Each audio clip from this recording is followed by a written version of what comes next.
He's hit a 4:17.5 earlier this year, so There's a lot more there, isn't there? there's plenty of room to move. Joe Cavallino from the USA looking for 4:30. There you go, Big Joe. Been looking good in training, Big Joe. Just keeps getting better and better.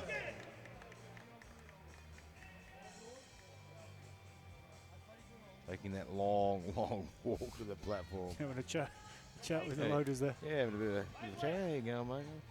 Did you bring any coffee? Keeps him calm and relaxed, I guess.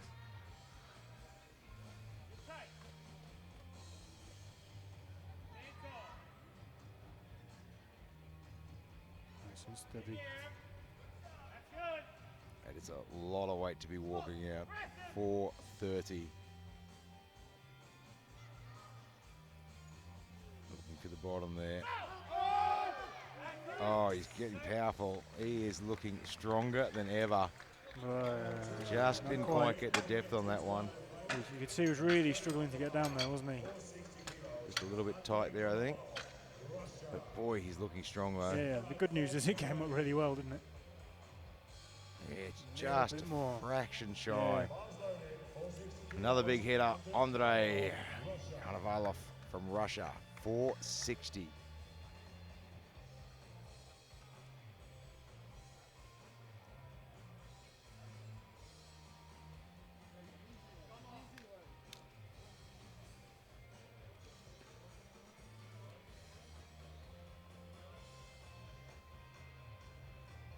An absolute giant of the sport.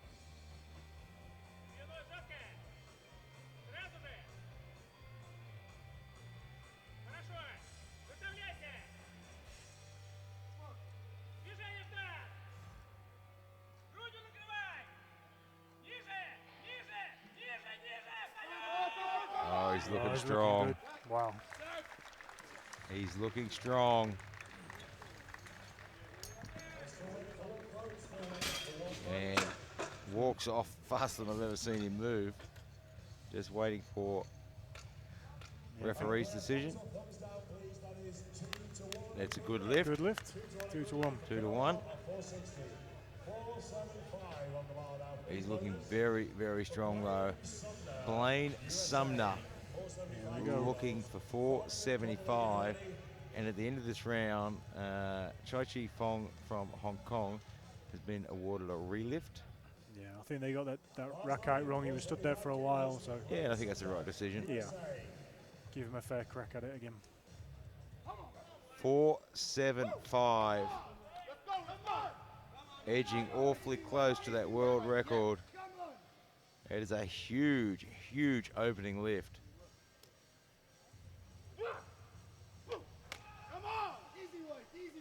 475. If you want to know how heavy that is, go out and try and squat your family car. Oh, he's looking on point. That was super fast. Yes, 2 to 1. Well. Wow. That was super, super fast for a 475. Would not be surprised to see him go 5:05.5 or 5:06 for his second. It may be a bit more conservative, given Konovalov got his opener as well and looked strong. Yeah, so he's got maybe go kind of 490. breathing down his neck a little bit there. One mistake and it opens the door for him. Yeah. So Chai Chi Fong, 295, he gets a relift.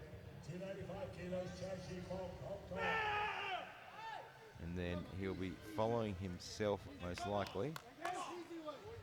85 is gone.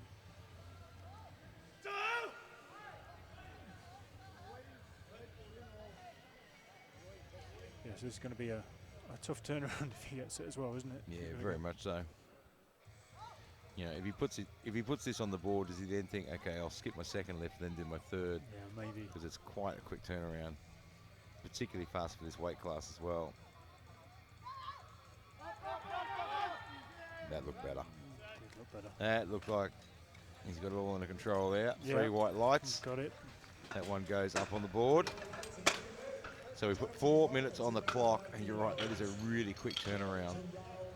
Basically, 4 minutes on the clock, he's going to walk off, he's going to take off his wraps, and really probably going to give me another minute's rest before he starts putting his wraps back on again. It's a tough call, that one, really. I think I might skip that if it was me. Yeah, look. Let's forget it. Go for the third. It's a lot of energy production to come out, do that again, and then perhaps have a third. And I mean, the other side to it is, if he does his second, does his third, then he's actually doing 4 lifts. Yeah. As a relift. Puts you at a big disadvantage and really will take the energy out of him for the bench press. Yeah. So I'd be looking at doing the same thing as you there, probably skip that one, maybe do a third. So he has 4 minutes. Once bar's loaded, called. He can come out any time in that 4 minutes, but he has 4 minutes. And of course, a big shout out to our sponsors, Alico, who continually raise the bar. There's nothing like an Alico bar on the planet. No. Absolutely nothing like it. The bench, you've used their new bench design, new friction pad on the super bench grippy. as well. Yeah, you can really get set up really well. So the athletes are pretty happy with it. I'm very happy with that one. Yeah, you're not going to slip around on there. I love the fact that they've designed this new bench, in thinking about what the athletes have asked for and what the athletes have said, what the spotters and loaders have said. We've got new lever arms on the bench and the racks as well, to make the job easy for the spotters. And the safety racks actually a fraction narrower now, give you a bit more space for the weights as well. Yeah. I don't know if you noticed it too much last time on your bench. No. But some of the other athletes might. Yeah, they might.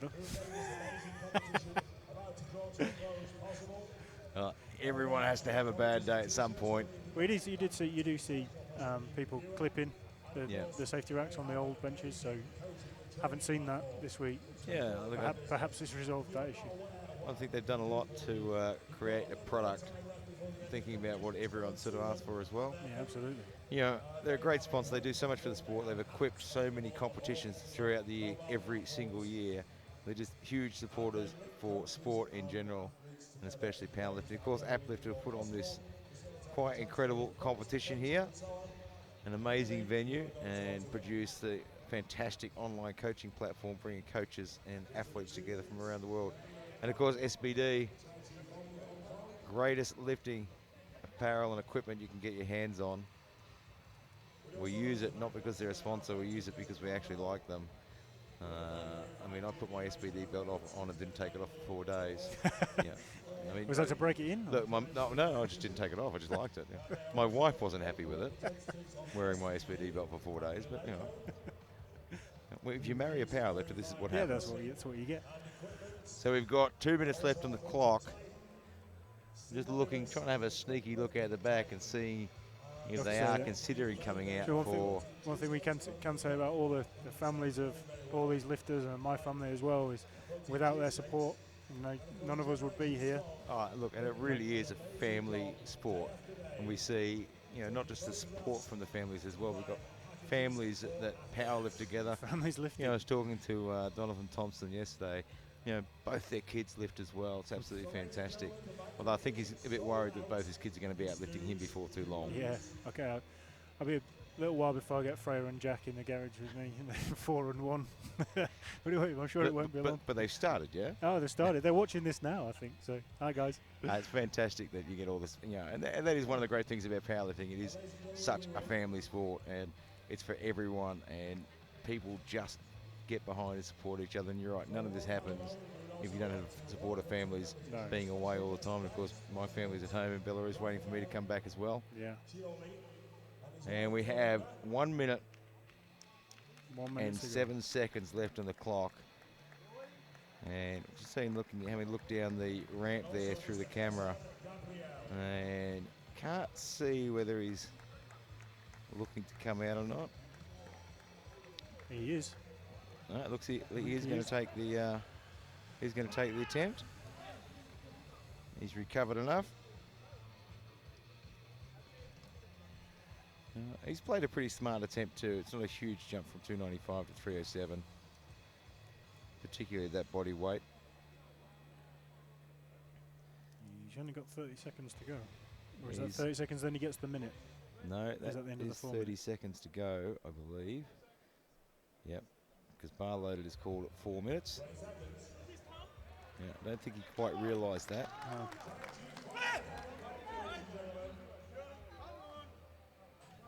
Either that or he just likes to build the anticipation. 7 seconds. That was 6 seconds. We've seen a the 6 record. second setup. He's done it. He's done it. He's got the record for the setup. And he's squatted it as well. Wow. It doesn't seem to have, the short turnaround didn't seem to bother him. No, not at all. That's Gets it on the incredible. board. Yeah, fair play. have I mean, he seen- looks exhausted, but he did it. For a heavyweight powerlifter, that was the equivalent of a marathon. Absolutely incredible, yeah. Jamie Connolly, the big man from down under. Just needs a little bit more depth on this one.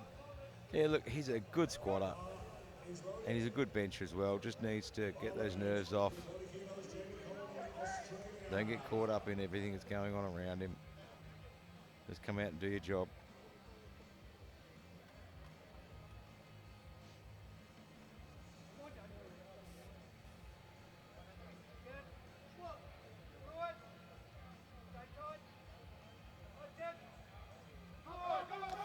Because he certainly has no problem with the weight. No, it's not an issue, is it? He could lift that weight same every again. day of the week. He did look very similar to his first attempt. Yeah, That's I'm true. surprised. I was surprised they didn't take a walk to the jury on that one. It's pretty borderline. It's Very right on there, close, isn't it? So Jari Martikainen from Finland, and Sean Muir Very is taking close. a walk to the jury panel. I thought he might on that one. He looks like he means business on that walk over there too. Yeah. And it looks like they're going to turn it over, I think. Yeah, we've got a bit of movement to the jury there. And he's up. Yeah.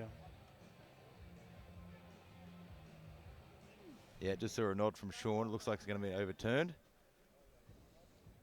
Sometimes it's worth the walk, mate. Yeah. The big man from Finland. He's an absolute giant. Nice little dip in. Yeah. Shall they say? And referees say, no, two reds again. So Jamie Connolly's lift has officially been overturned to a good lift. Again, just sitting right on that edge there, isn't it? Yeah. And Khalaf Hamad from Egypt now 370. He needs to put this one on too. A couple of guys under a bit of pressure here.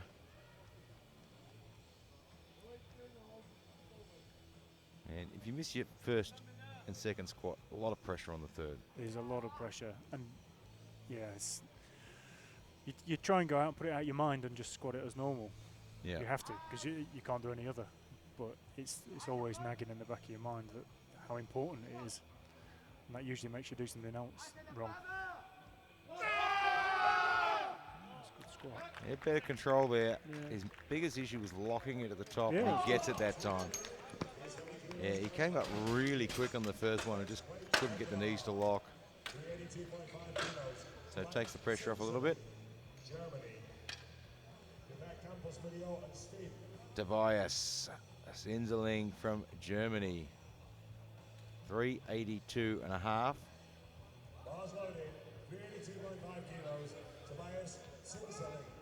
It's been a long round for the guys, this one, hasn't it, with that 4-minute wait as well.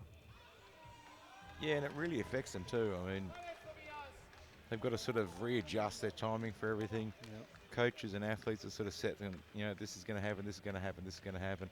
Then all of a sudden, hang on, I've got to change everything. Yeah. Like a 20-minute wait in between squats. Yeah, it's a long way around. Trying to keep the body warm, trying to Yeah. keep everything, trying to keep your mind in the right Yeah, position keep- as well. Yeah, it's the Mental focus. mental side's a tough bit, yeah.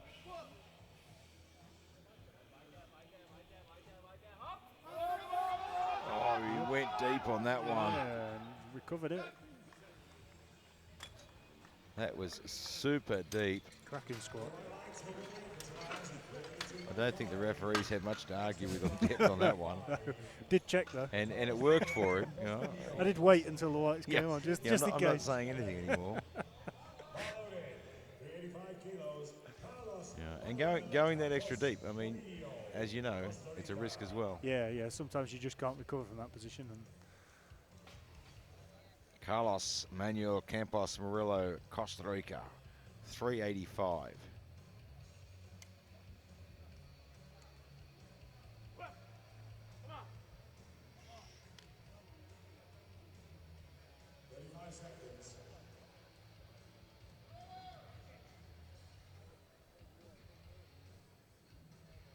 Had a good opening lift at 375. 20 seconds.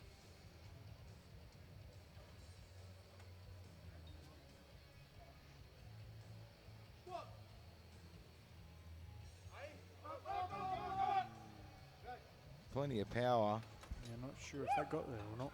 No. 3 red lights. And if it's 3 reds, you cannot argue with the jury on that one. No. Ryan Stin from Canada, 390.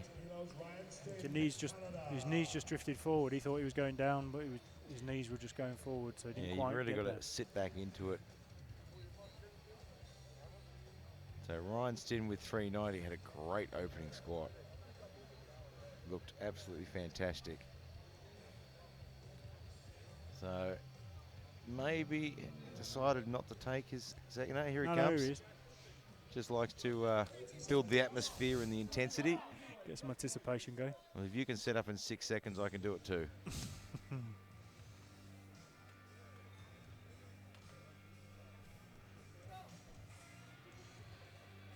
Well, his opening squat was pretty much textbook.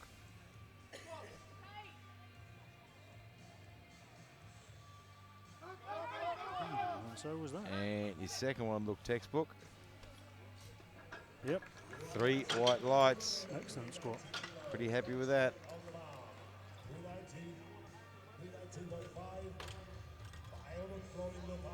Keeps that head up.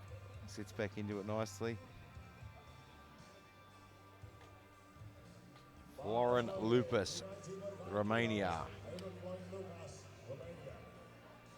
392 and a half.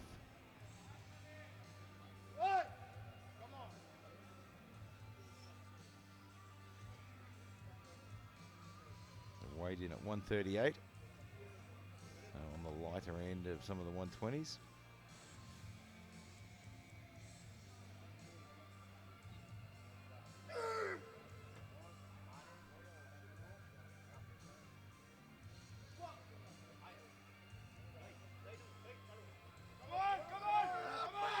Oh, he's moving weight well though.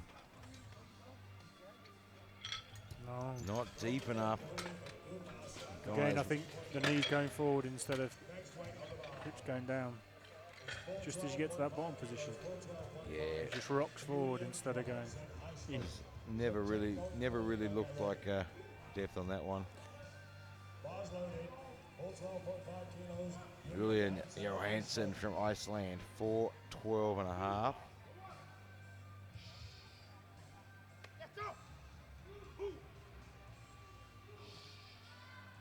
Got that first one in nicely at 392 and a half.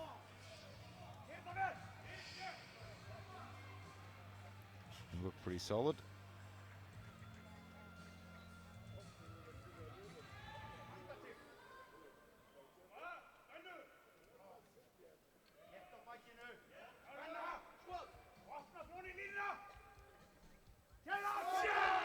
Oh, he's having a Good work. fight. And he gets it there. Yeah, good Gets the squat. 2 white lights. Very nicely done. He's getting himself in a good position here for challenging for that third place for overall. Now, Andrei Shevchenko from the Ukraine, looking for 430. Now that 410 absolutely flew, didn't it? So Yeah, it moved like lightning. And I don't think 430 is going to give him much grief at all.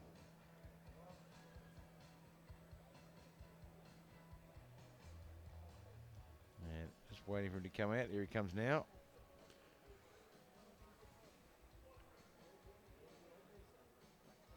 His opener at 4:10 was a million miles an hour. He's just 24 years of age too.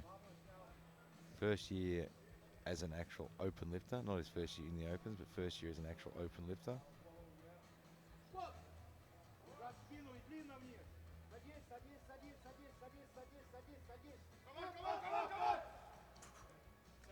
And that one moved pretty fast as well. Referees say not deep quite enough. Just a little bit shy there.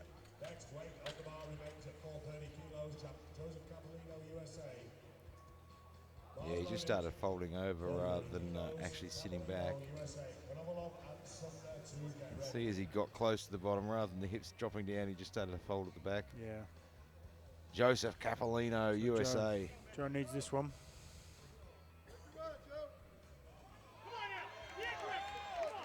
He doesn't seem too stressed about it. No.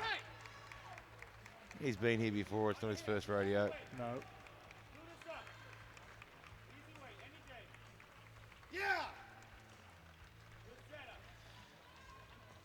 Getting himself fired up just a little bit. Not overdoing it.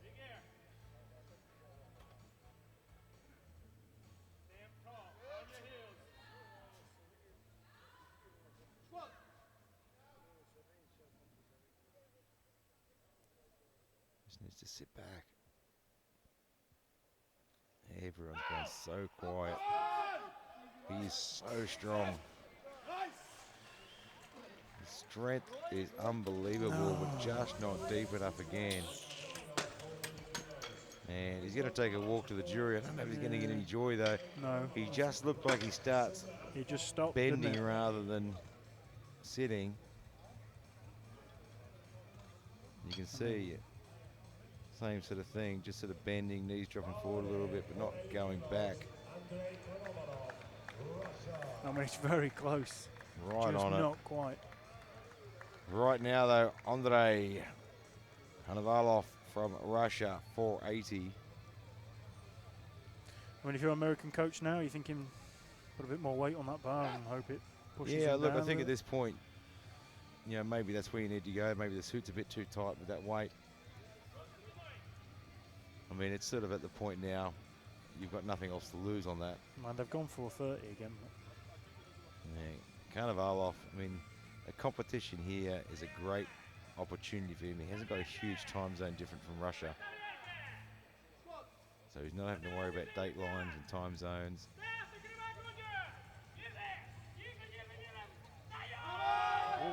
He is looking strong. Awesome. And Blaine Sumner knows he's looking strong and he's playing the smart, long game. Yeah. Gets that one on there as well. I think for Blaine that was the right call, wasn't it? Yeah, look, I think he's playing a really smart game on this one.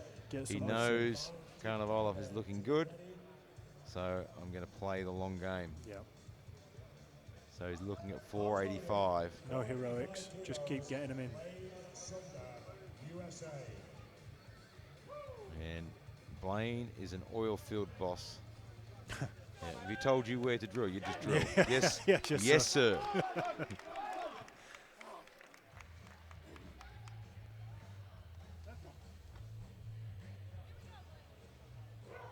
Well, he'll just hit it exactly as he hit his opener, I think. Just with Change all that nothing. speed, doing anything different. Yeah, that's where the experience comes into it too. You've practiced those neural pathways over and over and over and over again. It doesn't matter what weight you put on there. I'm going to do it the same. Jeez. And he does exactly the same. Incredible. Nothing changed. Yeah. 3 white lights. And he's sending a message saying if you want to come after the World Championship, you're going to have to work for it. Yeah. That was very impressive. I'm not going to make it easy for you. Chai Chi Fong for his third lift, 315. Greatest job in the world. Yeah. And he's had a day and a half so far, and he's still got another one to go. If they had told me when I was in school that I could grow up to be a junk food eater, Well, you could. I would have changed. Didn't know you could get a job doing it. I would have changed my whole career path. Here he comes. He's out on time this time as well. He looks a bit more composed for this one, doesn't he? He's got plenty of time now. He doesn't have to set up in 6 seconds. I never thought I'd see the day where I saw heavyweight setting up in 6 seconds, but I've seen it twice now. He'll have welcomed that long rest in between all those lifts, won't he? Yeah, and it could have, I mean, that could actually give him a bit of an extra recharge as well for this 315.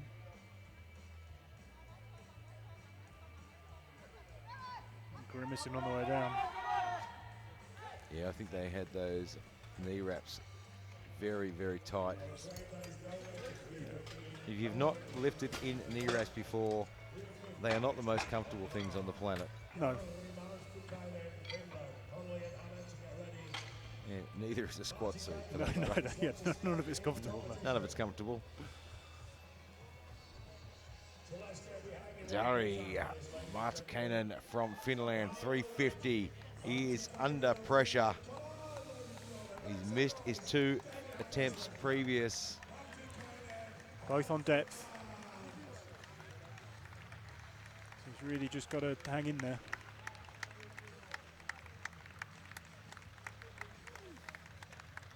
The greatest thing about this sport is every single competitor wants him to get this lift. Yeah.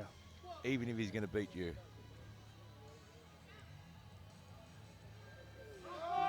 It's better.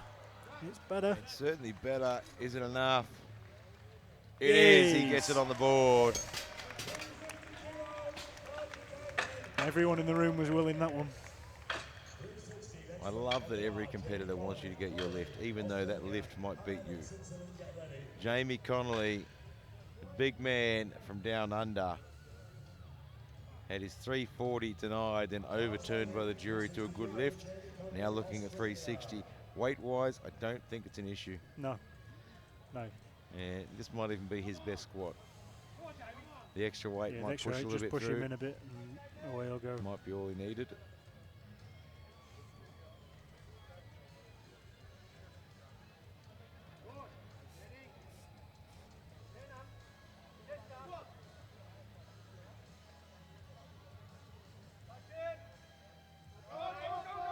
Oh, he got awkward, but he rescued it very well. Is he deep enough? No. No, not enough, but he's got one on the board. He doesn't seem too unhappy with that. I think he might know it wasn't deep enough. Yeah, it wasn't there. But he's got one on the board. Khalaf Hamed from Egypt, 390 kilograms. Well, if those PBs are right, he's having a great day so far. Yeah, if you can come to a world championship and put a bit extra on your best lift, you're doing pretty well. Yeah. If you can come to a world championship and get a lift, you're doing well. Yeah, doing incredibly well.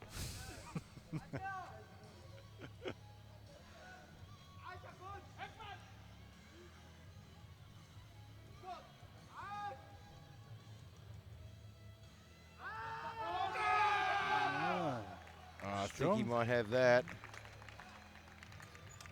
Yeah. And he gets it on the board. You know, 40 kilos on his PB. His coach happy is with pretty that? excited. You know, look, as much as we joke about missing lifts and things, I don't have a bit of a joke with you.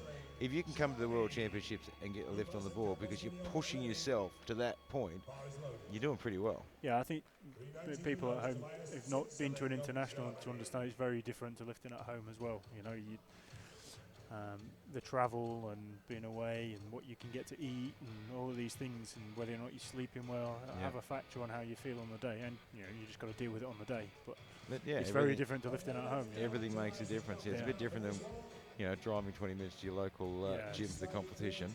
Completely different. Tobias Zinderling from Germany, 390 kilograms. 30 seconds left. Not sure where he is. Yeah, might have decided not to take this lift, just hang on to a bit of energy. He has a pretty solid deadlift on him, so yeah, saving a bit of I energy. imagine you probably want to conserve a little bit to give him a shot with chasing after a medal in there. Yeah, he's got a 360 deadlift opener on there, so he wants to save a bit of energy for that. So letting the clock run down there, and it's not unusual to do that. No. You know, if you've come here for something, you might not be in an opportunity to go for an overall total medal, but you look at the individual and think, you know what, I can I can get myself a deadlift medal, but I'm going to have to be conservative and play my game right. Yeah. You'll see often that they leave the lift in like that to give their competitors a bit of a break as well. Give everyone else an extra minute. Just good sportsmanship, isn't it? You know, make sure everyone's getting a bit of rest. So Lupus from Romania, 392.5. Missed it on his second. This was depth as well, right? So knees just roll forward a little bit. Just going to really sort of sit back. Just be patient.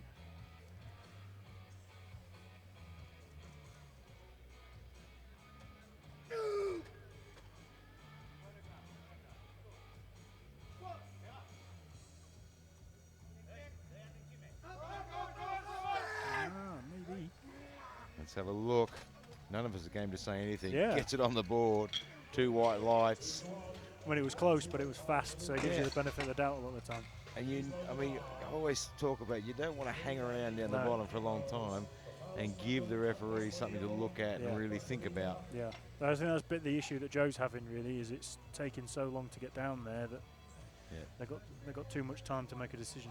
Just want to sink it in. Carlos Manuel Campos Murillo, Costa Rica, 395. So he missed the 385. He's gone up anyway. An extra few kilos. I mean, 10 kilos is sort of just on the line where it's probably enough to make a little bit of a difference on the push through, but it's also on the line where it's enough to really feel it on your back as well. If there was much of a sticking point with the 385 or not.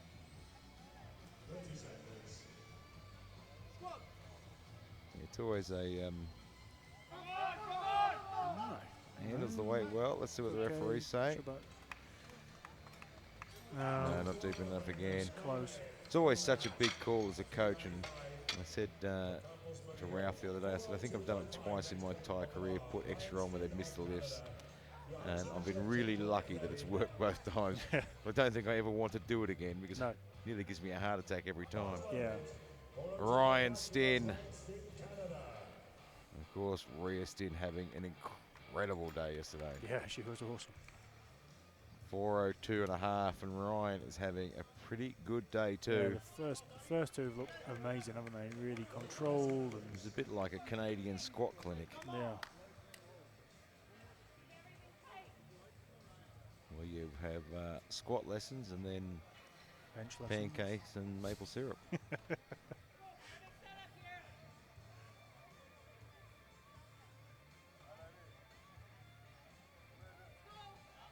Rhea looks more nervous than he does.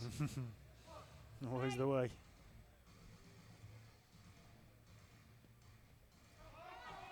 Yeah. Oh, he's worked hard, but it looks solid. It is. He gets it on the board.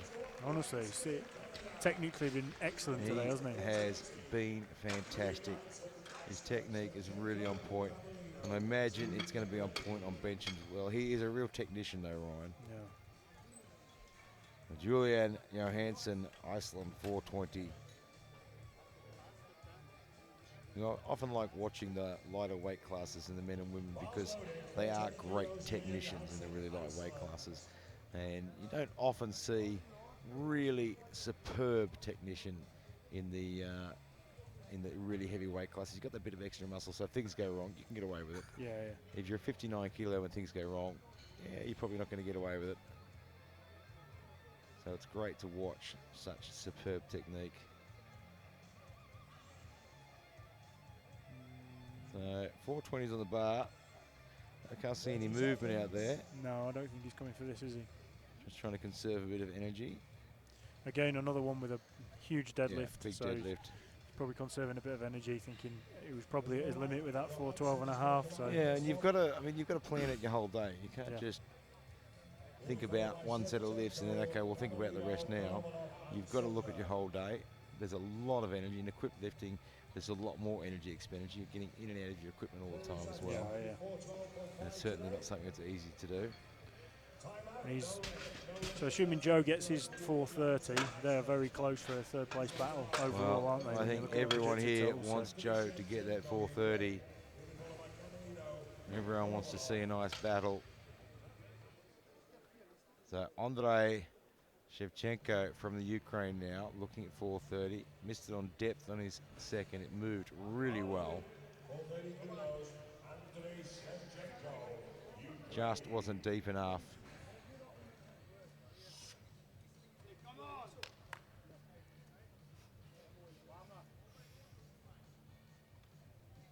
And you watch a lot of these guys, you know, especially at the top of the field of these heavyweights, techniques are just getting better and better and better.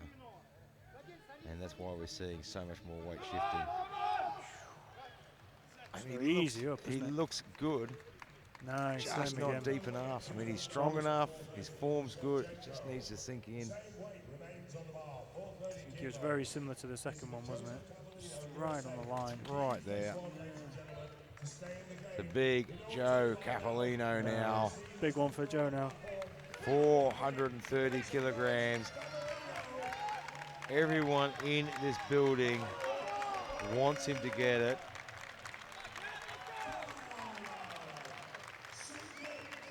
And coach is getting himself in a different position to have a look. 430, everyone wants him to get this. Just saw the Ukrainian coach have a bit of a run to the jury panel as well. Yeah. I thought they might. Come on, Joe. Everyone wants to see this one on the board.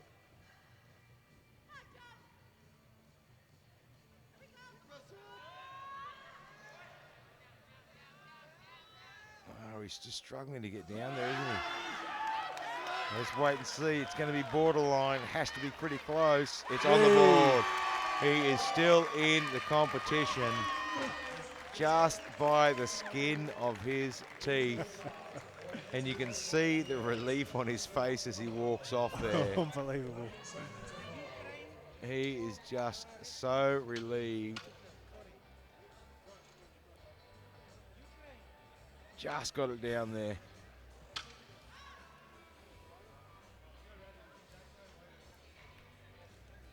But he's in the competition now. And we saw the Ukrainian coach head to the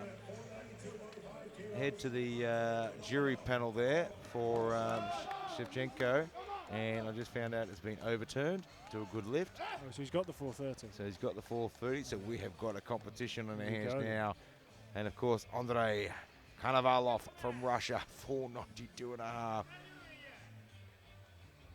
Him and Sumner are just going to go head to head. It's going to be toe to toe all the way, isn't it? But whatever you can do, I can do better. Yeah. This is huge.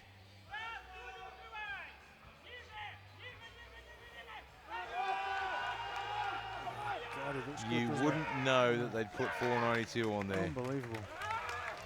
Wow. 3 white lights, and he is ecstatic. That's incredible. 495 goes on the bar now. Look at that, head up all the way. Doesn't drop his head, doesn't drop his chest. Did not come out of position at any point. He's bolt upright all the way through that, isn't he? The technique in these weight classes is just getting better and better.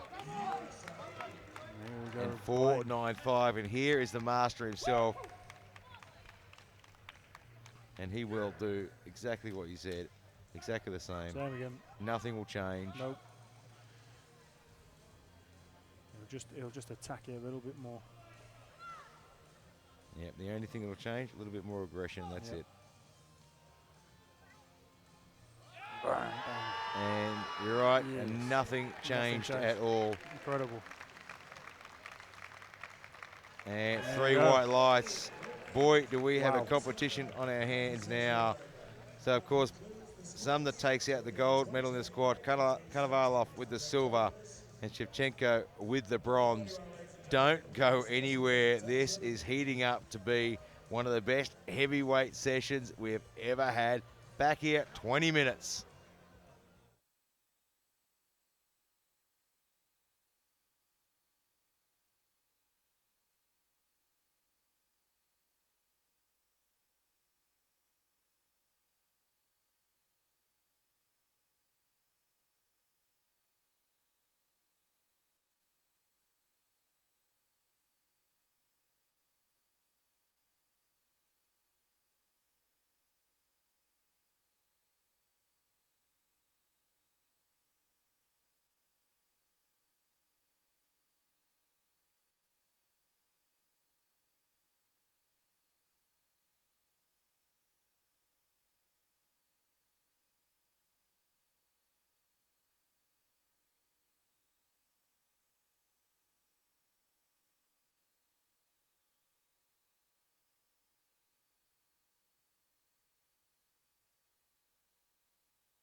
welcome back to Dubai, the 2009 IPF World Open Powerlifting Championships.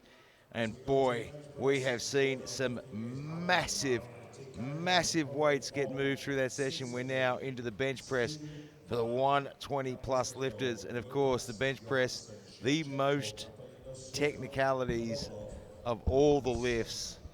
And we're actually looking at the bench press, not the deadlift. He just cued the wrong video there. So the bench press, probably one of the most technical lifts of all, the most things for a lifter to remember when they're on the platform. There's just so many things you've got to take into account and so many rules and little technicalities on this lift. It's much more complicated than a bench press in your local gym and even sometimes in training, but you should be training for all of these rules as well. Of course, your elbows have to be locked at the start. You then have to wait for a start command. If you beat the start command, that's a yellow card. Then you need to touch that bar to the chest, which is even harder in equipped lifting. And of course, the bar has to move in an upward motion. It can pause, then it has to continue up. And then you have to finish in the lock position. Whilst you're there, then you then have to wait for a rack command as well. And then, of course, your body has to stay in contact with the bench. Your head, your shoulders, your butt have to stay in contact with the bench, and your feet have to be flat on the floor. So a lot of things to remember when you're out there on the bench press. I mean, what's going through your head? You're on there on the platform, international stage. There is so much to remember. Then we throw a shirt into the mix as well. It's even more complicated. Yeah, you're trying not to think of anything really, because as soon as you start overthinking one element, it'll ruin what you're trying to do on the day. So you just rely on the repetitive nature of what you've done in your training to get you through your setup and everything else, and just keep everything as it should be. I have to say, a 20-minute warm-up to get to a 425.5 kilo opener is probably not long enough. There's watching those guys not a lot of steps you can take there, is there? Yeah. I mean, a lot of the guys didn't even have their shirts on with 8 minutes to go, so they're rushing back there to try and get warmed up and get everything right. Yeah, it's a pretty tough ask, a pretty tough time to get warmed up. And as you said, a 425, Blaine Subner nominated a 425.5 for his opening lift, which will absolutely destroy the world record. Yep. Current world record 415. I think his PB is around 455. Yeah, so in regards to what he can do, it's not a huge lift. In regards to the world record, it's unbelievable. It's enormous. And in regards to everyone else out there bench pressing, it's enormous.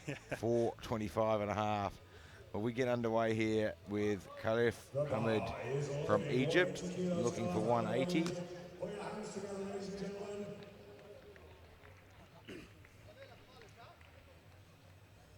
Opening with 180, well under what he's capable of, so giving himself plenty of breathing space.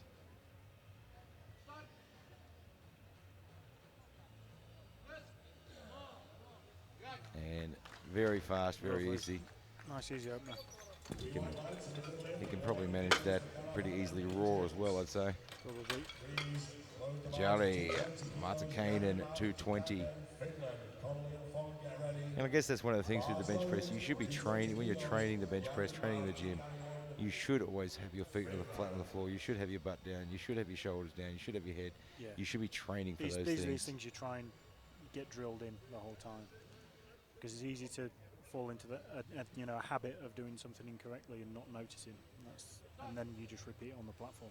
Yeah. So if you're training to the rules, you build those neural pathways, and it's a pretty natural process then. Making 220 look pretty easy there. Just waiting for the referee's lights and decision. But from this replay, it looks like it should be a good lift. I can't see anything wrong with that. And still waiting on the decision. I believe it's a good lift. It is a good lift. Jamie Connolly now, 247.5. Got himself a 340 squat on the board.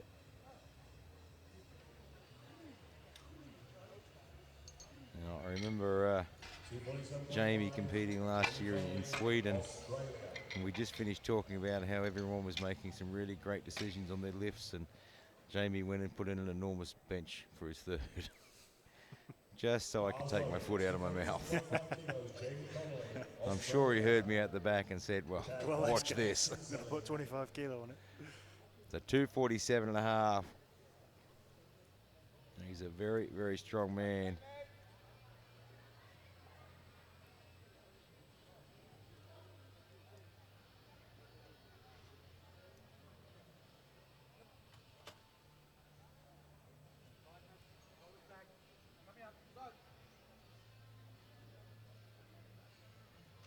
Just struggling to get down there. Just sort of got himself a bit off centre on the way down. He didn't even look like he was set even up when he set up, he just didn't look yeah. centred, did he? This looks like he rushed everything a little bit.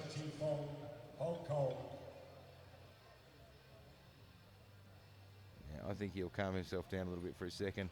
Yeah. Just looked like he rushed it a little bit. Yeah. The nerves have maybe come back in that 20-minute break. Chai Chi Fong, Hong Kong, 250.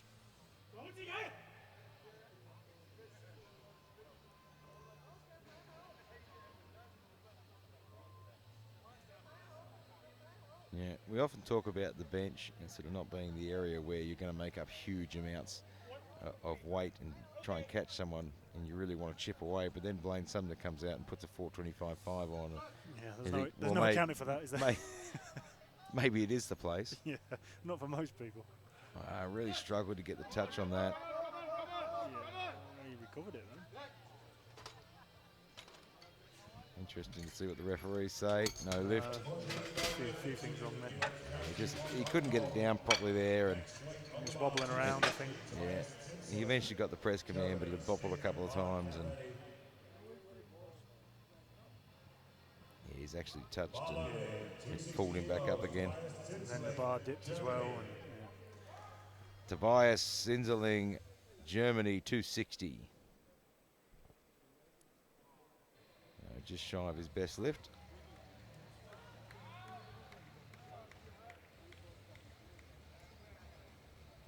It's a good shot there. You can see just how tight that is around the sleeve there.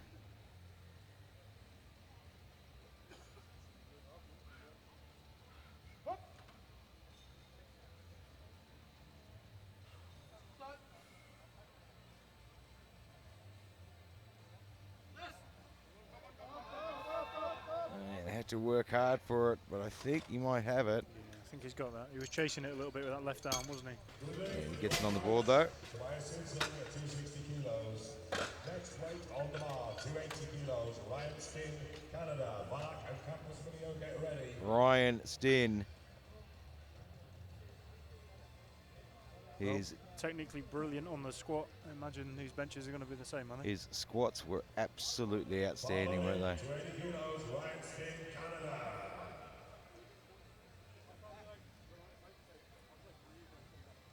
Some quick instructions of how he wants to lift off. I have to say the handoffs are amazing. There's no fault in the spotters and loaders there. Absolutely brilliant. Yeah, they've been doing an amazing job.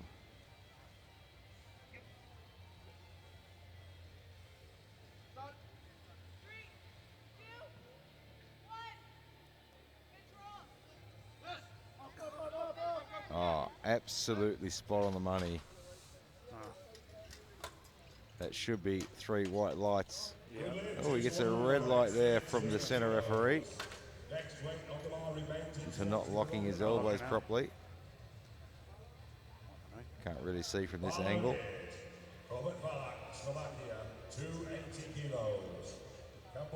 But he gets the 2, and that's all you need.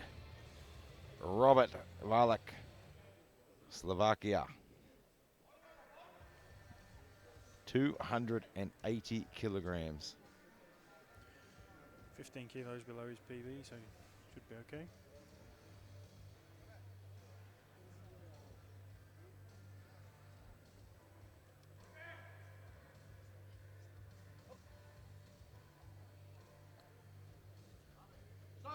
Got the patented SPD belt.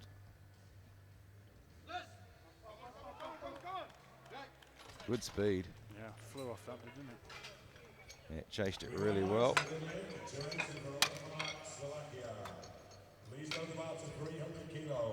So it's something we talk about quite a lot, and I've talked about through the week. When it pops off the chest, you've really got to chase it. You know, and you mentioned as well. Explain to someone who's new to equipped lifting, chasing it. Should I be the one answering this question? Yeah, After I'll yesterday. I'll wait till this is finished. I'll ask Ryan. Well, I'll tell you what not to do.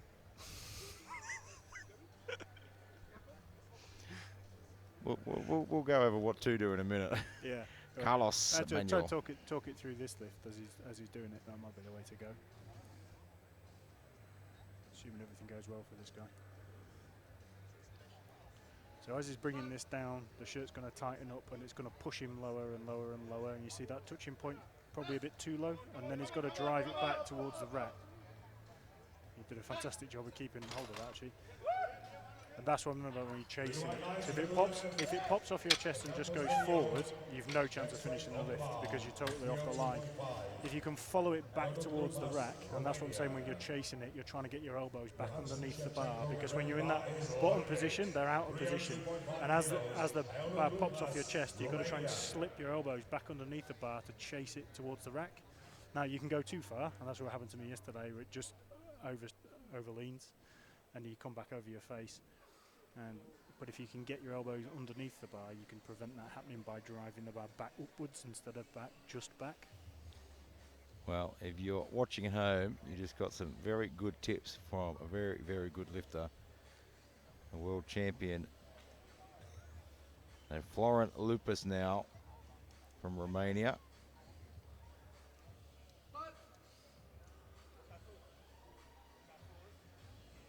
Again, see low touch, too low. Yeah, you can see. So it just goes out of line. Nothing you can do to recover it. Yeah, look, as you bring it down like that, if you come down a little bit too low, your forearms end up in front of your elbows. And I'm pretty sure there's no one on the planet that can hold that sort of weight in front of their forearms in front of their elbows. You're not going to recover it from there. Julian Johansson from Iceland, 307.5.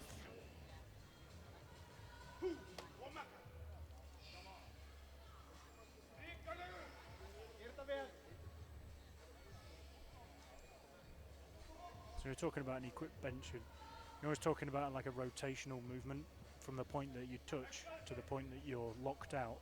Is more of a rotation than a press. Mm-hmm. So when you see these big guys lowering the bar down and stretching out the shirt, touching really, really low, and then as it's coming up, elbows aren't really bending that much. See the forward movement and now going back again. Yeah, that was a really good example. Followed that same path all the way down, all the way up. Imagine that was good, was it? Yeah, I can't see anything wrong with it in the replay here. It looks good. Gets a nice touch. Was that a good lift? That was a good lift. Yeah, it's a good lift. 7.5 kilos for Iceland. 310. Andrei Shevchenko from the Ukraine, 310. And the bigger the lifter, the more you'll notice that the elbows hardly bend. You have a downwards motion towards their feet and then back towards the rack. It's a very, very different lift than a classic bench. Yeah, totally different movement.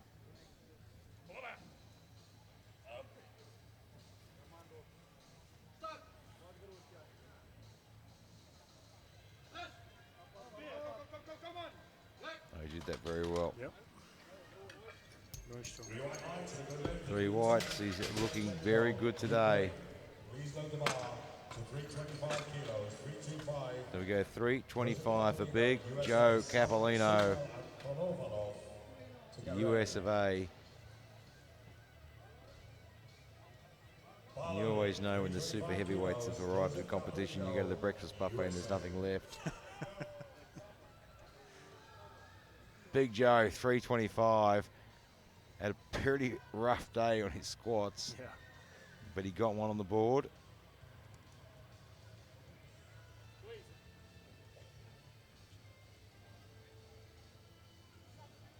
bit of trouble with his hip on the squat, I think, so hopefully it doesn't affect his bench too much. Yeah, I don't think it'll impact too much, but He's holding you that can just position. see him can be setting a up problem. there is a little bit. He's tight, isn't it, that shirt?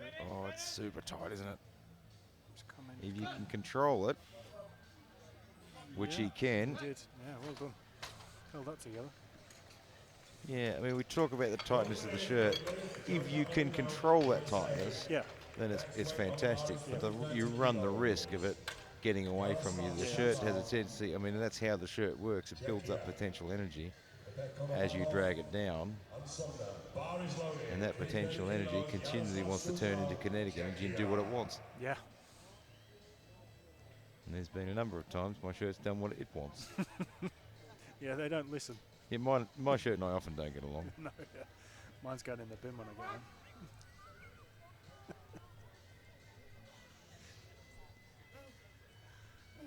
Jaroslav Sukal. So this is the guy who did the token squat, presumably injured. Yeah, looked like an injury.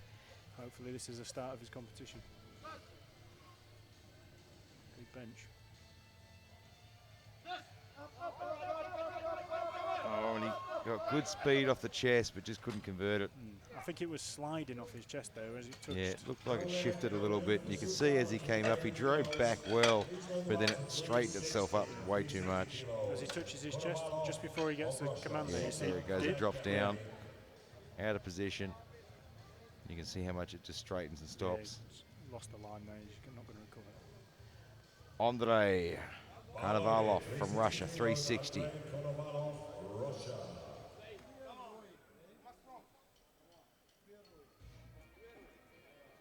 On any given day, 360 on a bench would be at the top of the pack. And today, 425 and a half. Keep looking at Blaine Subner's nominated lift there. It's absolutely enormous, and it's not even his biggest lift.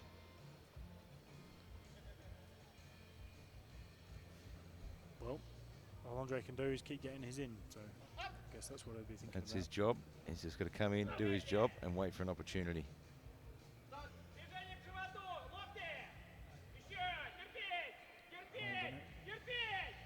It's a nice touch. It's a quick press call. And that looked like a pretty good bench.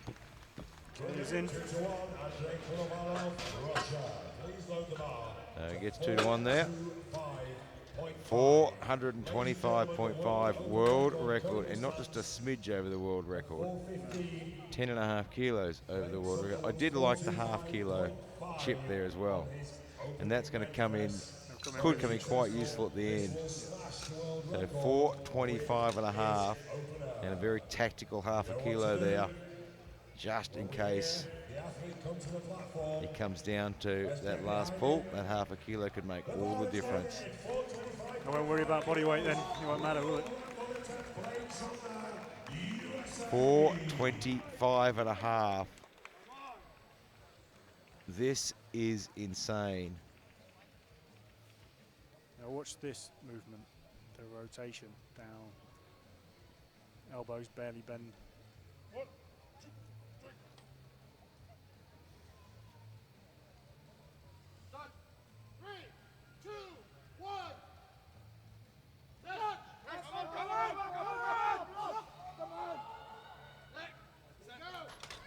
Is that right? And Unlocked? a long rack call. It might have been the elbow, but he Yeah, gets he the got 2 it. white lights. It's a world record.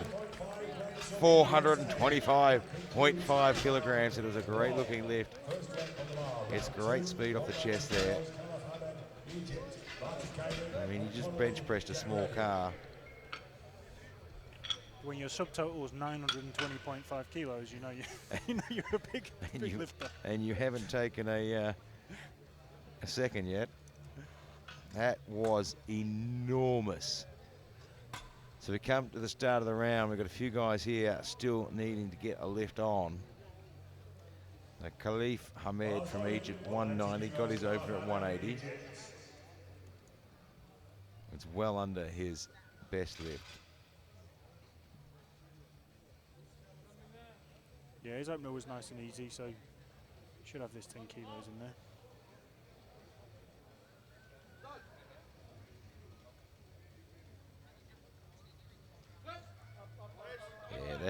shirt super tight or anything, just letting Not him at get it all. on the board. Yeah. Yeah. Ticking over. He can lift a lot more than that, so quite possibly something's happened during the lead up to this, or even on the day.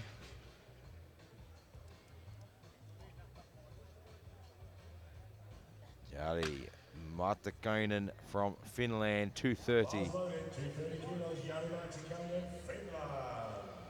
Had a good opener at 220. Didn't seem to have any problems with that.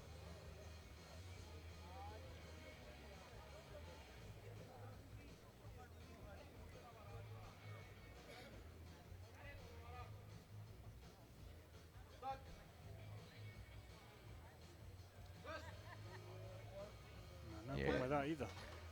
That was a pretty good demonstration of what you were talking about there. Just casually strolls off. Jamie Connolly now, 247.5, missed his opener. And it just looked like he rushed everything. Yeah. Didn't take his time. Bars loaded, 247.5 kilos. Jamie Connolly, Australia.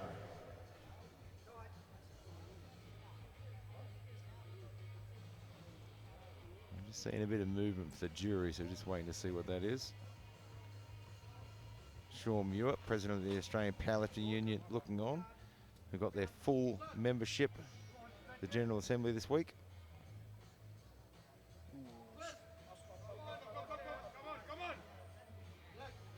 See what they say. And Yeah, he gets it on the board. Just there was a bit of a bobble on the way down there. Yeah, he can head out the back and have himself a Vegemite sandwich now. Yeah, he can relax a bit now. Next weight on the bar is 250 kilos. He'll be happy with that though. Yeah. 250. You get that one on the board, then you can have a bit of fun. Pressure's Bar off. is loaded, 250 The kilos. Chai Chi Fong 250. Ladies and gentlemen, I'm afraid Blaine Sumner's lift has been overruled by the jury. Blaine Sumner's lift to 425.5 has just been overruled by the jury. Well, I imagine that was the right arm that I was saying. I wasn't sure if it was locked or Yeah, not. it looks like it. The jury's overruled. He'll come out and destroy that in a second though. He's got the experience, it's not going to worry him. Oh, just got away from him there.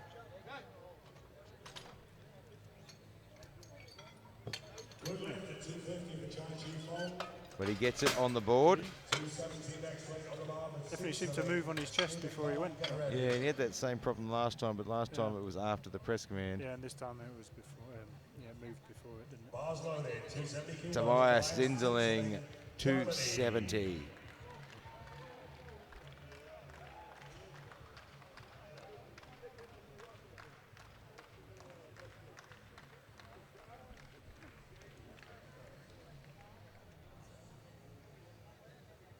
Opened at 260, looked good. Because real men wear pink.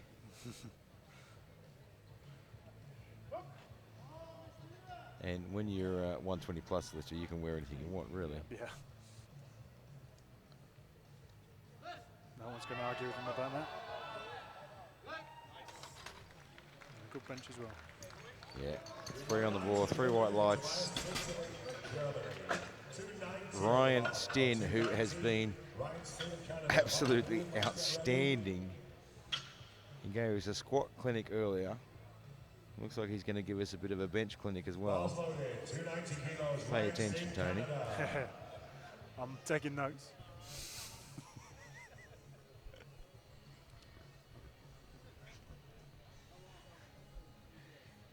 We joke, but the big man sitting beside me is one of the best lifters I know and an absolute world champion.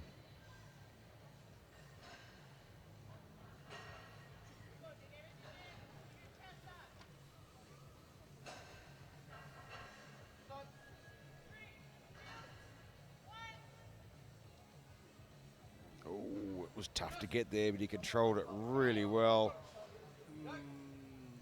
Just didn't look like he could get that left arm locked out. He controlled that bar very well. Gets it on there though. 297.5 kilos. He controlled that bar. It was tough to get to the chest there. And that's the point where it tends to shift. If you can't get it to the chest easily, you've really got to work it. Well, it's if you let your chest drop as you're trying to touch as well, that's going to really throw you.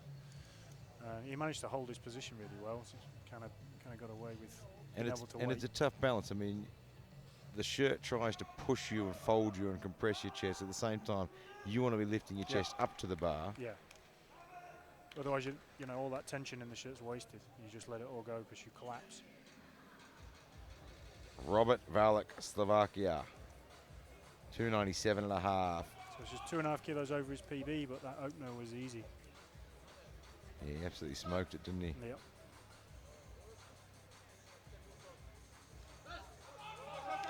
Boy, he's strong. I mean, it doesn't even look like they've got a huge amount of tension in the shirt. No. He's making it look easy. Very easy. Florin Lupus. Looking at 302.5.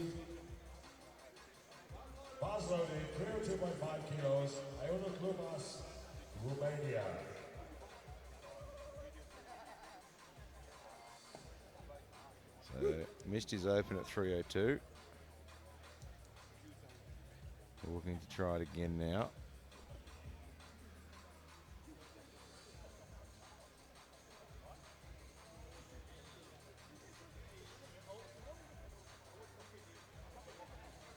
Really taking his time there, getting up on those shoulders. Still got 30 seconds. Yeah, plenty of time on the clock. Really trying to get a bigger arch as he can. He's got no belt on, has he? So.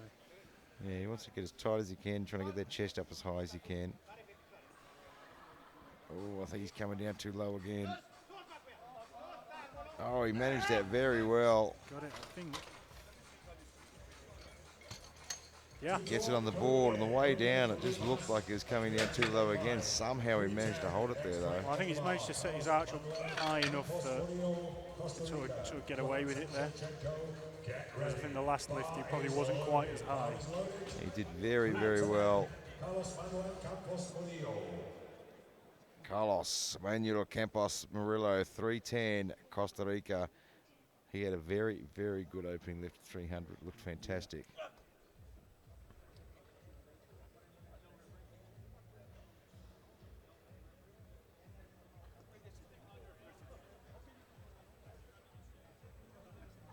All right, so just got a bit of an update on Blaise Sumner's overturn.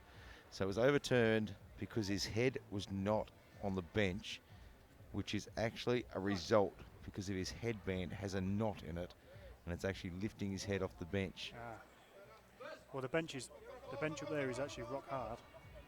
It's not soft, so a normal bench, your head would sort of sink into it. Yeah, so on the older Alicos, it will probably sink in a little bit. On this one, they've hardened that up to allow you guys to generate more power.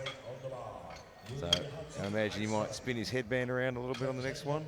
I can't imagine him taking it off ever. No, maybe not. Unfortunately, no lift there.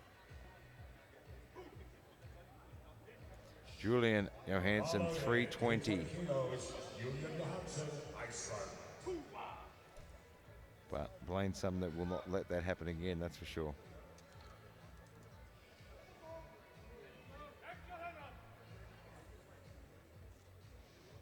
One of the rules in IPF is the head has to stay in contact with the bench.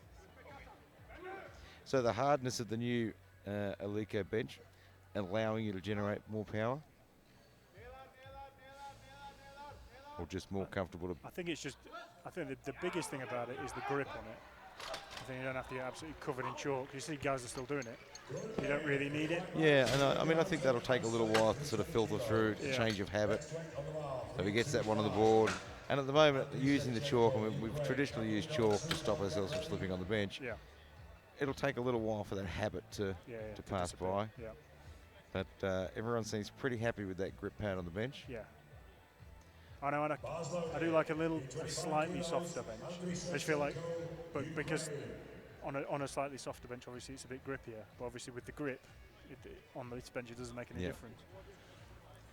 Andrei Shevchenko from the Ukraine, 325. Got his opening lift. He's looked good today, hasn't he, this kid? Oh, he lost it down there. Just came a bit too far forward there. Great job from the spotters, very fast. Yeah, just sort of misjudged that one a little bit. Might be able to see his elbow there. Yeah, Just looked like he shifted a little bit. Half an inch too low, I think. Joseph Capolino, 332 and a half.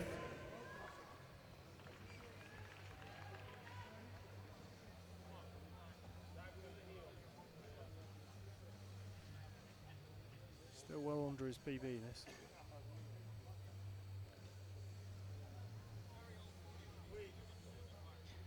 Yeah, he's still got plenty of room to move there. It's quite a conservative jump for 325.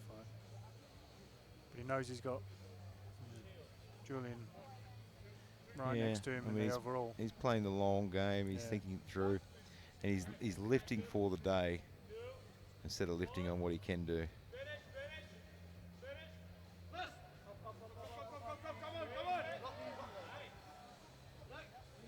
Boy, he has really strong control on that shirt, doesn't he? Yeah. There's a long time waiting for that as well, isn't he? For it to come down. It takes a long time to get it there. He controls it really well. I mean, we quite often see it shift around a little bit as you get it down. He brings that down absolutely perfectly straight. Yeah. Doesn't get offline at all. There's no panic in him, is there, when he's bringing that down? And waiting. No worries. I've got time. Yeah.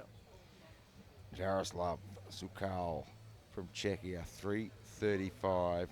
So he missed his 330. They've opted to put on an extra few kilos. Well, he's looking at trying to get a medal in the bench, I'm guessing, and why not go up a little bit and let it come down a bit easier? Yeah, look, I mean, if you sort of walk off after missing your first one and think I just couldn't really, it was just a bit hard to pull down, rather than make adjustments, that 5 kilos might be all it needs.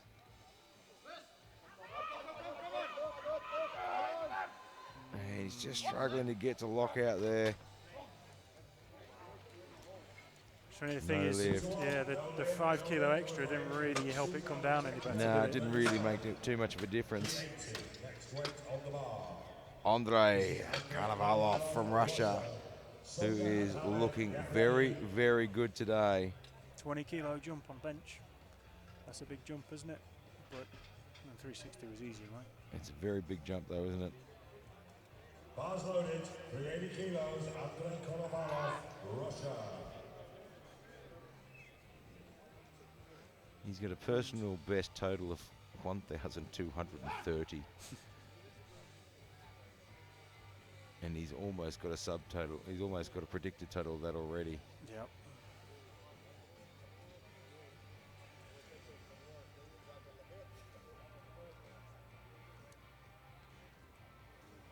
Well, this really bridges some of that gap, doesn't it, if you can get this one in? Yeah, I mean, that's the thing. He's got the opportunity. Because Blaine has to take his first again, he doesn't have the opportunity to add anything to it, to his total.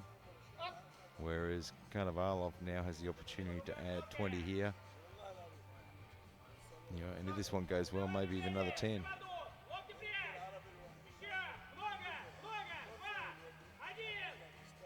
Gets the touch. Oh, he's strong, isn't he? But just can't quite get that right-hand side moving. It was a big jump. Yeah, it was a, you know, and the chances are he'll probably leave that 380 on there. Come out on his third. The neural pathways are ready for it now. Right now, Blaine Sumner, 425 and a half. See what he's done with the headband. He's turned it around. We know he can lift this. He just did it. He's turned the headband around. He's not going to let that happen again. And he certainly wasn't going to take it off.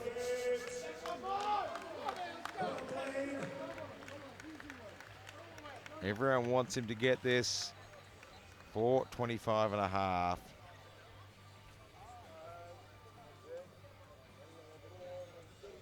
We're going to need a bigger bench.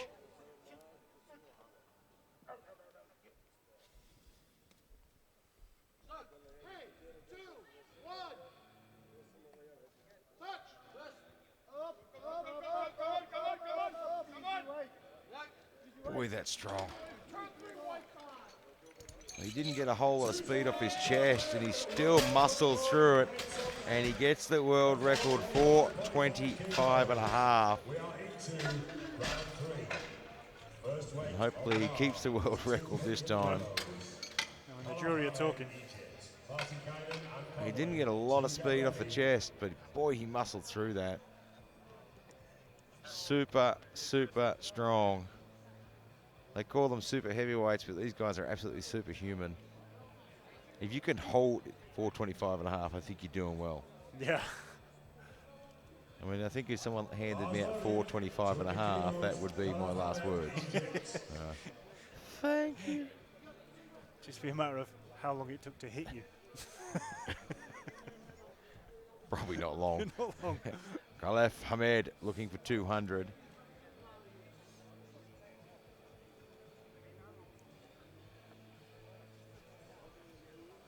You know what? I think the jury might be overturning that 422 on it. 25 and a half.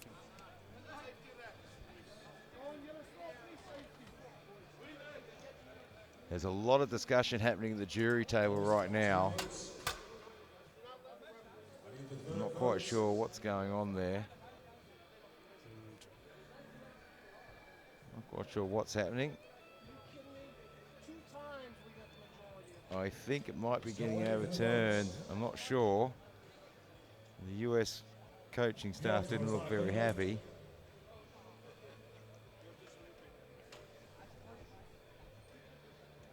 So Khalif Hamed is waiting in the wings to take his lift at 200. Hamed is on his feet. So was that a good lift for Egypt?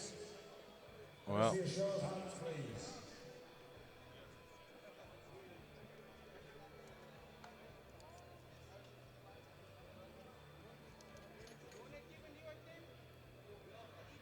so Hamed's lift was not a good lift. Missed the 200. He's going to get another lift at the end of the round, correct? No, he'll be relifting. He'll get a relift at the end of the round, I believe. We'll see what's happening there. There's all sorts of things going on here. And we're just trying to keep you up to date with everything that's happening. There's so many jury members moving around. There's coaches talking. The jury's over at the score table. The American coaches are at the score table. But right now, 237.5 goes on the board for Jari Martikainen from Finland. Okay, ladies and gentlemen, the Egyptian lifter is being given another attempt at the end of the round because the safeties were not lowered. So Hamed will get another lift at the end of the round. And Blaine Subner's lift has been overruled. That's a big call. And 237.5 is on the bar for Jari from Finland. And the coaching staff and Blaine won't be happy with that because he now comes down to his last lift to get one on the board. And Karnivalov has an opportunity to close that gap. It is all going to come down to that last lift. So Blaine Sumner will take 425.5 again for a third time. Jari Martikainen now from Finland, 237.5. The pressure is on Blaine now. Wow.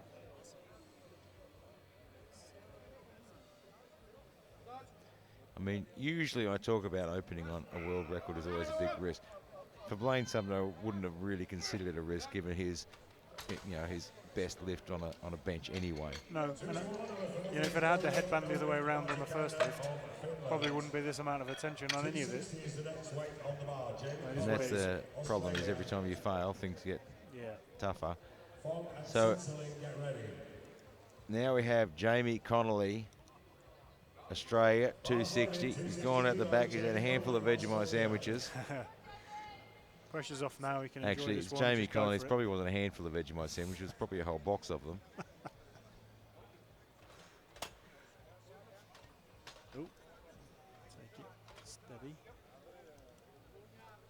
He's set himself up a bit crooked again, hasn't he? He has, yeah. He's Rushing really it a rushed bit. it again. Got it, I think. Oh, that's just a little bit too much. I think he just needs to not rush the whole event there. He really did just seem like he just rushed the setup again. Yeah. Wasn't straight when he set up. Chai Chi Fong, Hong Kong, Sitzeling and Spin. So then Chai Chi Fong will look for 275. Took a big jump. 275 kilos. Yeah, he opened at 250, missed it. Wasn't overly convincing with his 250 that he got the lift on. It was a good lift, but it was pretty messy. Well, they've definitely cranked that shirt down now. Yeah, one of the problems he had on those two lifts was actually holding it to the chest. You know, going an extra 25 kilos and cranking the shirt's probably not going to create any cleaner lift. I could be wrong. Well, he got it down to his chest a lot better on that. Yeah, it did. And to be fair, he gave it everything. Yeah. No lift.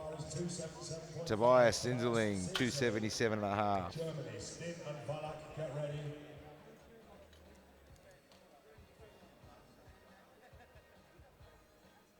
Bars loaded, 277.5 kilos. Tobias Sindeling, Germany. 277.5. Well,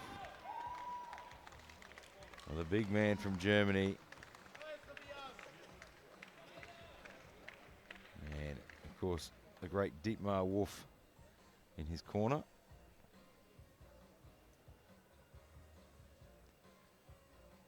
Great coach. Been in powerlifting for a very, very long time. And an absolute wealth of knowledge.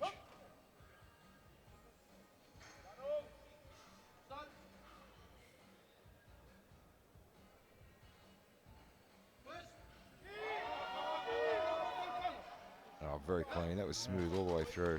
So he chased it back to the rack. Yeah, it was very to well keep done. it moving. So that's so you say when it starts to slow, if you can just keep the trajectory going back to the rack without going too far, the bar will keep rising. Yeah, I mean, one of the things I talk to athletes about is it's easy to push something up a hill than it is to push it straight up. Yeah.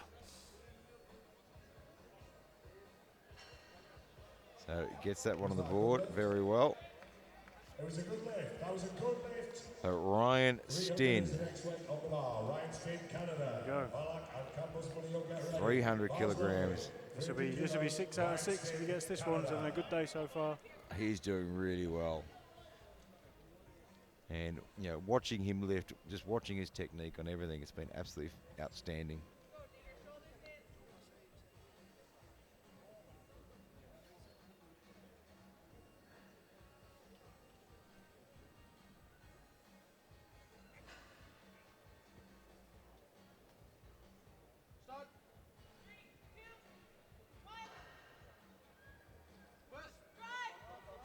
Oh, yeah. You could tell he just jumped a little bit before the command started, so he hesitated a fraction, and then it got the better of him. I think if he had the opportunity to do it over again, he'd absolutely nail that. Yeah. Just mistimed it a little bit. You want it to go when the command didn't come. Robert Valak, Slovakia, 300 kilograms. Well, that 297 absolutely flew. So Yeah, I mean, potentially this interesting. should It's just a little nudge it. 2.5 kilo jump. Did he forget to? Did he not get his card in on time? Maybe. Yeah, maybe.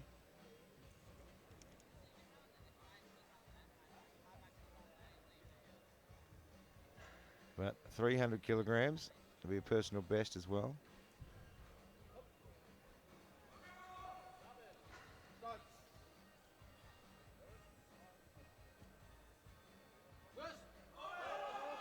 That flew up as well.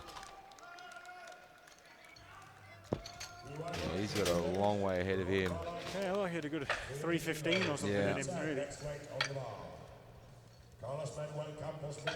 Carlos Manuel Campos Murillo missed his 310 on his second, looking for it on his third.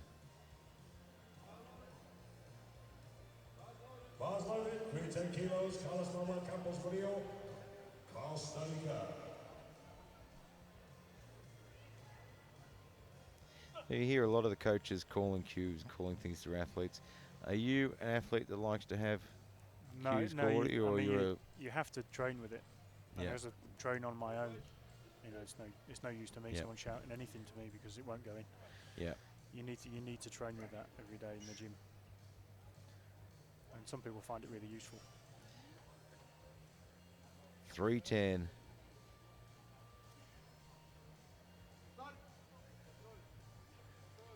Great shot, seeing how that shirt compresses the chest there. Yeah. Held it together though. He did really well. Looked like he was coming down a bit too low, Knocked that. but he managed it well. Unfortunately, 2 red lights. I think the right arm wasn't quite looked out. It's very close. Lupas of Romania will be followed by Johansson and Shevchenko. Yeah, you can't really see the right from here, but he had a hard time looking at the left as well. It was just wobbling a little. Yeah, you got to be able to stop it and control at the top as well. And obviously that's where the shirt's not doing anything at that point. You've really just got to hold your own. Florin Lupas, Romania. 320. That's a big jump too. So this is the He big, missed his big 302. setup, right? Got it on his second. So if you can get into the same position as he did for his second, there's a good chance of this. It will come down easier. Yeah, he got himself into a nice position with that chest really high. And My that concern is it just might crush him a little bit as it comes down, and he won't be in the.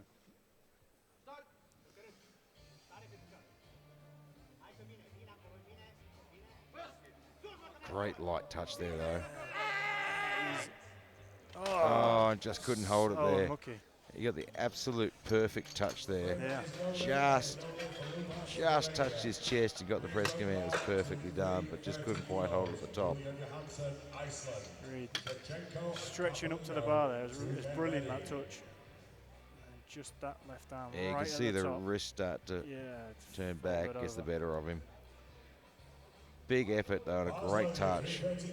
Julian Johansson, 330. Iceland. 330 kilograms.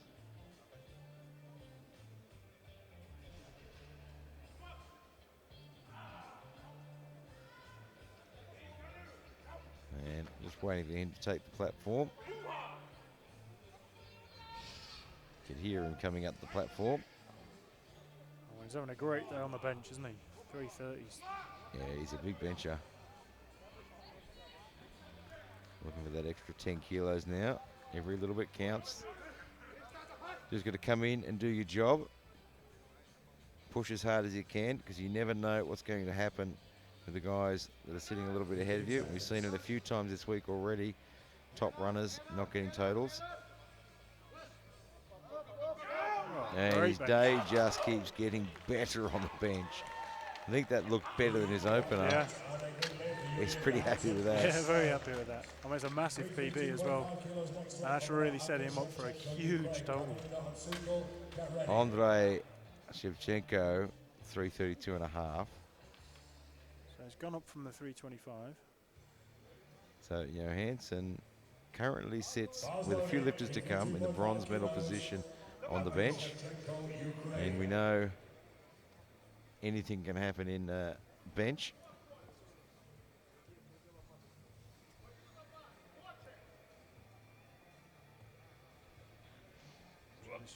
This would take him up into silver. Yep, it'll move him from 4th to 2nd. I don't know if that bar shifted Did he down come or back not down, there. or does he just wobble? Yeah, 2 red lights, unfortunately. So Joseph Capolino, 337 and a half. That was off as well there, wasn't it? Yeah, lifted as well. Currently has the silver medal. Will stay in the silver medal with a few lifters to come after him. So he'll have to put this on the board and just wait and see what happens. Got off to a rough start, but he's looked very good on the bench. His control of the bar and the shirt, bringing it down, is absolutely magnificent. I think this is going to look exactly the same as the other two. It'll take him a day and a half to get down there. And hopefully he Well, controls it back up again. it's the last day of the competition. We've got time. Yeah, yeah, that's true. We'll just wait.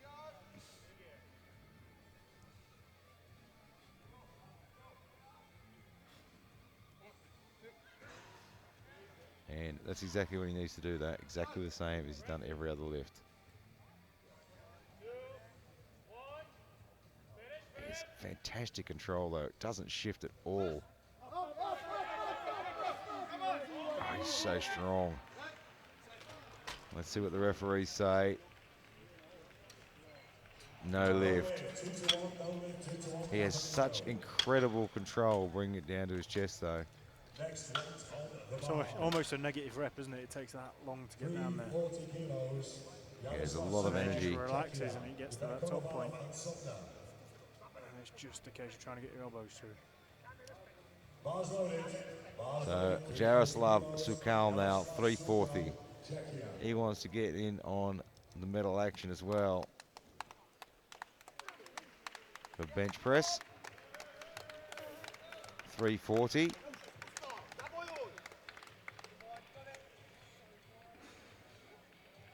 If he can get this one on the board, he'll save his skin and get himself put himself in the silver medal position, I think. Yep.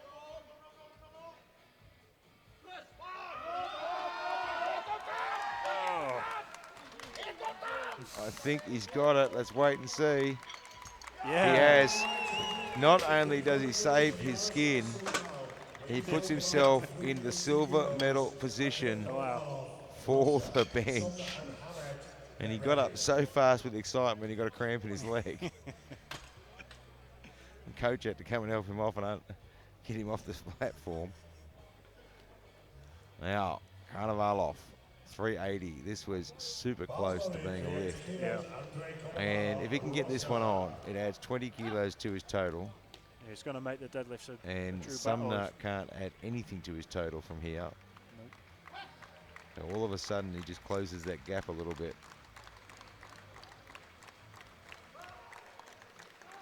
There's plenty of support in the crowd. He's got plenty of experience in that coaching corner too. He's got a team full of coaches, some of which are world champions themselves.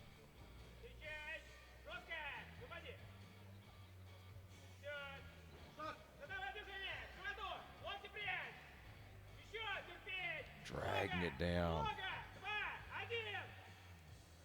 And I think he's lost his tightness there. Wow. Got it though. Any other lifter, I would have said he's lost his tightness and hasn't got a chance. And he just absolutely drove that through the roof. 3 white lights.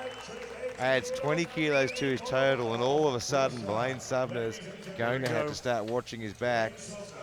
Blaine has to get this one on the board. He has had a rough time. It's not because of a strength issue. He's lifting it every time. All technicalities. 425.5. It's a world record, and it's a world record to stay in this competition. If he misses this lift, he does not total. It'll give him the gold medal in the bench press. It'll give him the world record in the bench press. It'll give him the chance to total.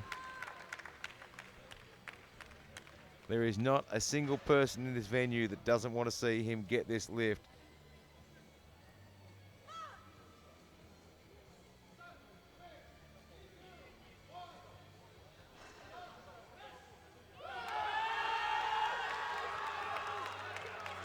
All right, let's wait and see for the referees. He's got it. It's 2 white lights. It's on the board. And the jury are staying still. Everyone just wants the jury to stay in their seats right now. I think this one stays. It's a world record at 425.5, and he keeps himself in the competition, gets himself the gold medal there. So Karnavalov able to make that extra 20 kilos. We got a battle on now on those deadlifts. And it's going to come down to the last. And right now, Khalif Hamad gets an opportunity to retake that third lift of 200 kilos. So 200 kilos. So It's where the rack heights, the safeties were set to the wrong yeah, place. they had the rack out set. So Sukal from Czechia, who saved his skin on his last lift, goes away with a bronze medal in the bench as Amazing. well, just from one lift. 200 kilos for Khalif Hamad.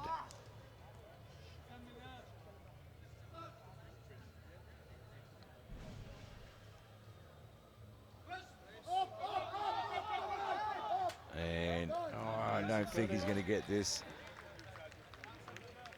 No lift, unfortunately, but a gallant effort and a tough ask to come out and hit a 203rd lift after everything that's just gone on as All of well. that drama before So you, very, very well done. Don't go anywhere. 20 minutes time, the action is seriously going to heat up. Sumner, having been overruled twice, hasn't been able to add anything to his subtotal since his squat, and Karnavalov is looking at it and saying, this could be my opportunity to go after him. 20 minutes time, get back here for the deadlifts.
Welcome back to Dubai 2019 IPF World Open Powerlifting Championships, and we are into our very, very last session of lifting for this competition, and of course the deadlift. About to get the deadlift party started. This is where egos are crushed and champions are made. It is the absolute pinnacle of the sport, and we've got the big men out to play. I'm going to take you through a few things that can go wrong in the deadlift, and I think most athletes would probably agree that it's the one lift that has a few little less technicalities involved. Obviously the bar has to always move upward. It can pause, but it has to continue upward. Cannot support the bar on your thighs, so it has to be cleanly pulled up through there. Get to the top, shoulders have to be back, knees and hips locked into position. And of course, then you have to wait for a down command. And then when you place the bar back down, you have to keep your hands in contact with that bar all the way back to the platform, so you cannot drop the bar at any point, even after the down command. And this is a very exciting moment in the 120 pluses hitting these deadlifts now, because Blaine Sumner struggled to get a lift on the board in his bench, and you can see the opening nominations: Sumner at 330 and Karnavalov at 355, and Karnavalov is going to push him all the way through this competition. There's been some changes there, so those openers have been adjusted. Yeah, a few changes before the start. They can make changes up to 2 minutes before the start of liftoff, before bar loaded is called. And of course, I'm joined by none other than the big man, Tony Cliff. And of course, this competition put together by Uplift, premier sponsor of the IPF and makers of the greatest online coaching platform you can get your hands on. And none of this possible without the people behind this sport, like Alico and SBD, who just stand behind this sport and go well beyond the requirements of what we would usually call sponsorship. The first man off the bat, Jaroslav Sukal. We realised he had a bit of an injury coming into this. Obviously didn't affect his bench too much, but clearly his deadlift as well. Yeah, so he's managed to get himself a medal in the bench. Done well there. Yeah, and His just last putting this one on the board. Yep. Yeah, just got his last bench on the board and gets himself a medal. It was getting pretty close there. We saw all sorts of controversy with Sumner's world record. He got it in the end, 425.5. Absolute monstrous bench press. And of course, world records here with the 405 is the world record deadlift, and 1272.5 is the world record total, which incidentally belongs to Blaze Sumner. So the bar is loaded at 75 kilos. He'll come out and put this one on the board, and then I imagine he will scratch his last two lifts. Yeah. He looks very, very tender getting down there, isn't walking out there.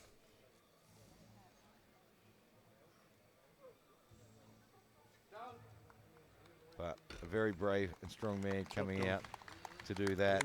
Getting a round of applause from the crowd. Yeah, absolutely. Yeah, it takes a lot to do that, because you cannot, if he medaled in the bench, I'm just checking on the rules here, he still actually has to put something on the board. He can't scratch his lift and get his medal. Yeah. So he had to actually come out and do something. Yeah. I think he could fail it. Yeah, you can fail it. And what it does is it stops people coming to World Championship events just to try and get a medal in a particular lift. So Chai Chi Fong, Hong Kong, 200 kilos. Had a bit of a rough day today. Short work of that. Yeah, deadlift looks very easy. Gently places it back down. Thank you very much. Now, we look at the opening nominations. The world record's 405. Got a big opening nomination there from Johansson at 370. 405 isn't that far away at this weight class in deadlifts. No.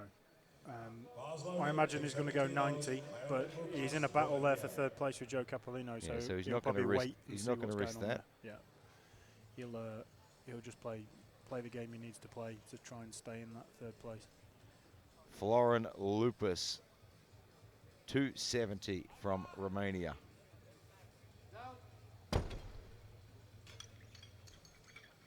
And it's 2 red lights. I think the red light there was probably a little bit soft on his knee on one side there. Khalaf Ahmed, Egypt, 290. Very easy to relax at the top of a deadlift and let your knees go soft again. You've got to keep them locked back. Yeah, you get it to the top. And the other thing you see in some of the weight classes too is they just lean back a little bit too far, and it releases the knees.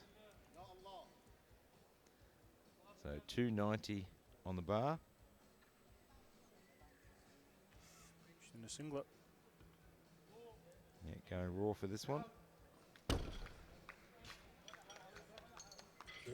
Gets that one on the board. Ryan Stin. 305.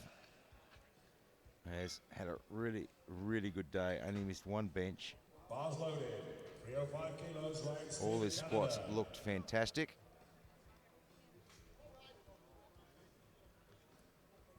And I'd imagine he'll be giving us a bit of a deadlift lesson as well.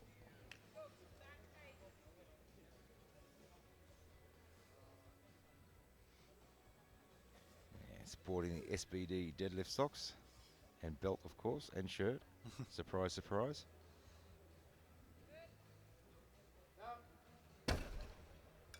Yep, making that look very easy. Yes. And Simple enough. Robert Valak. I imagine you want to get sat a bit further into that suit if you can. And the start position's a bit high, isn't it? We'll see. He might make some adjustments on his next lift. 310 on the bar for Robert Valak.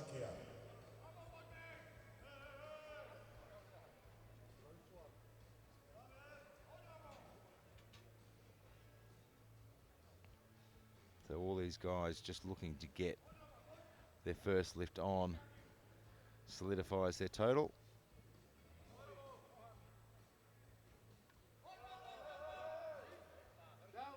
Yeah, it should be a good lift. Can't see anything wrong with that. No problem there. Jamie Connolly, 320.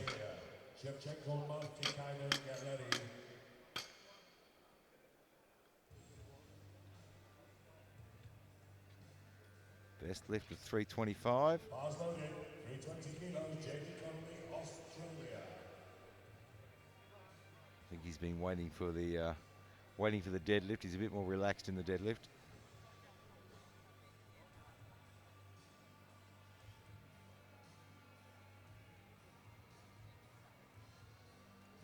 Looked very good. Yep.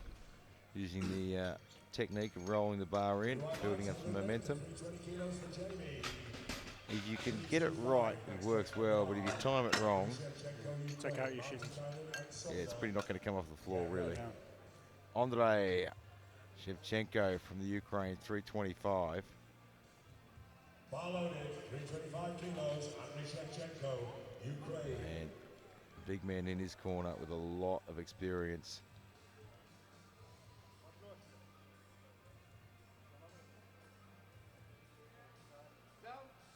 Very good opening lift. Very nice. Good lift, 3 wide lights, 325 kilos. Big Victor there. I've seen him out the back so many times helping so many other people. Next weight on the bar is 330 kilos. Jari Baron. Jari Martikainen from Finland, Get ready, bar is loaded.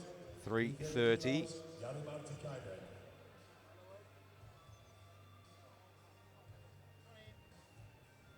Big PB deadlift on there. 380. Record there. He's got plenty of room to move. Yeah. See how this looks. Just playing the smart card there, making sure it gets it on the board.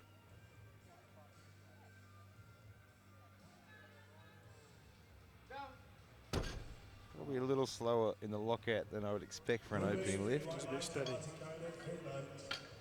But it's in. That's it, it's on the board. USA, Capelino and Campos Murillo, get ready. Blaine Sumner, 330. So Blaine has to put this lift on the board, otherwise his world record, if he doesn't register a deadlift, his world record doesn't count.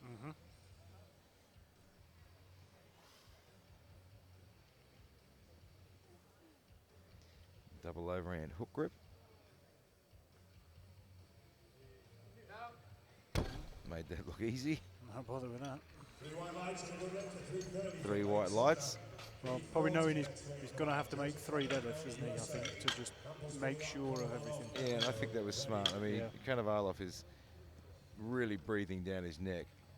And, yeah, he needs to give himself an opportunity to add to that total. Yeah. Joseph Capolino got in there on that last squat.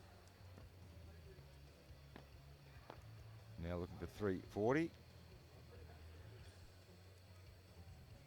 Bars loaded, 340 kilos, Joe Capolino, USA. And perfect timing, walking off the ramp as they call bar loaded.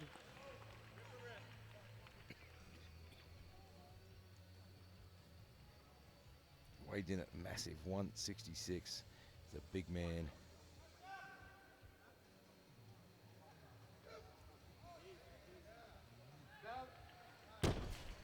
Oh, that was comfortable, wasn't it? Yeah, it made very short work of that. 340 kilos, Capolino, USA. Battle on here with Julian for 3rd. Be a good one. This is for Carlos Yeah, it's Manuel going to be tough. Castillo, Costa Rica.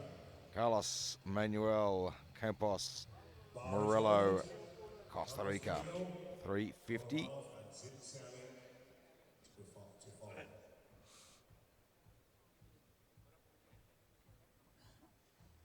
So interestingly, Mantakainen scratched his last 2 lifts.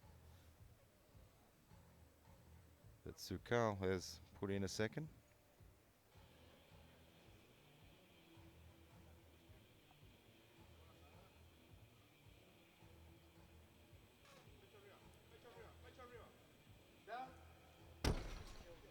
And that should be a good lift.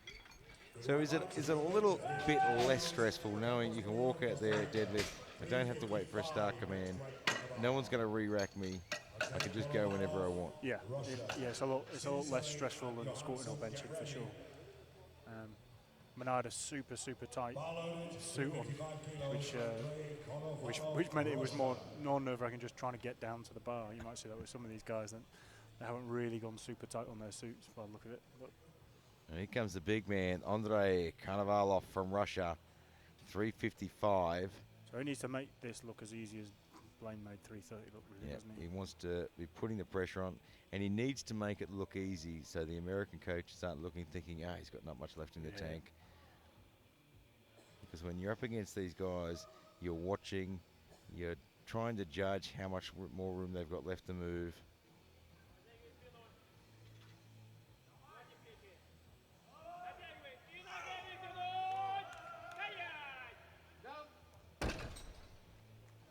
Well, he certainly didn't make it look difficult. No.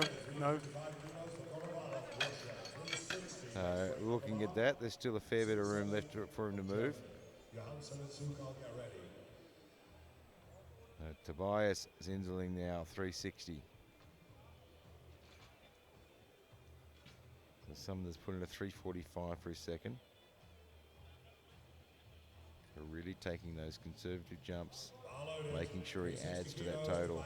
There's not much point in opening with a 330 and then not adding anything to it.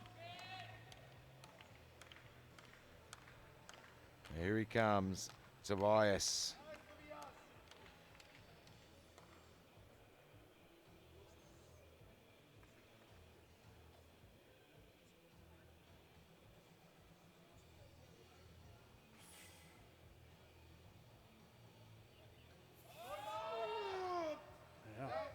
Yeah.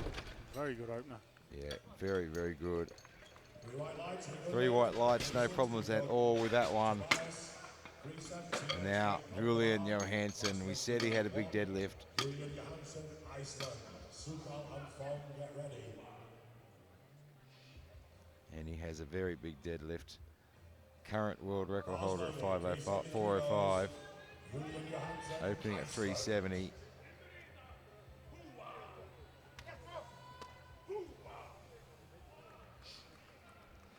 put the 405 on the board in Hampstead last year. Last year, yeah, 2018.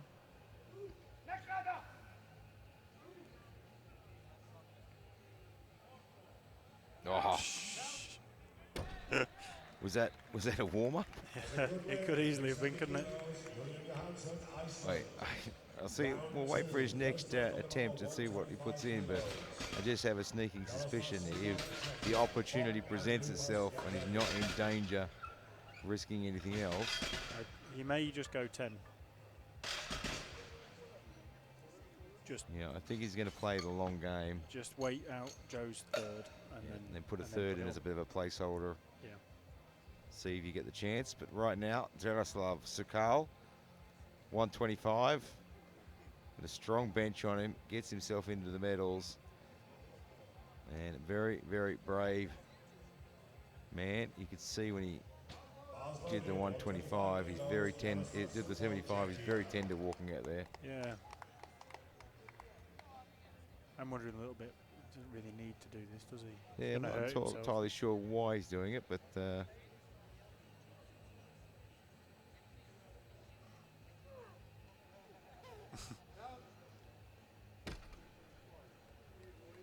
he was going to do the old clean and jerk there. Move fast enough.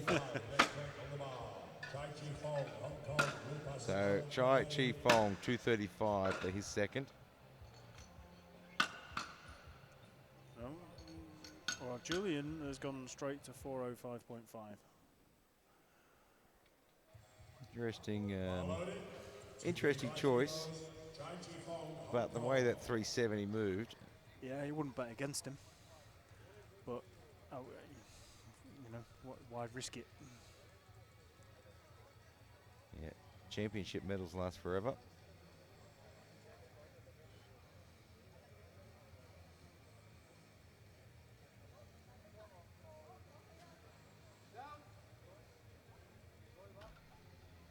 It looked pretty good. 3-1 lights and good lift, 235 kilos, Chai Chi Fong, Hong Kong. 290, straight on the bar. Florent Lupus now, 290.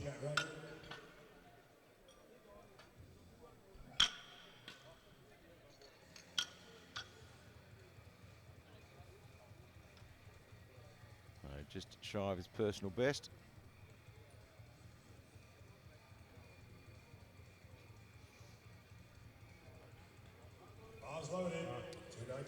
I imagine he came here 1 in 1,000 kilo total, given his PB 990. So hopefully, yeah, I'd this imagine smooth that'd be and his then target.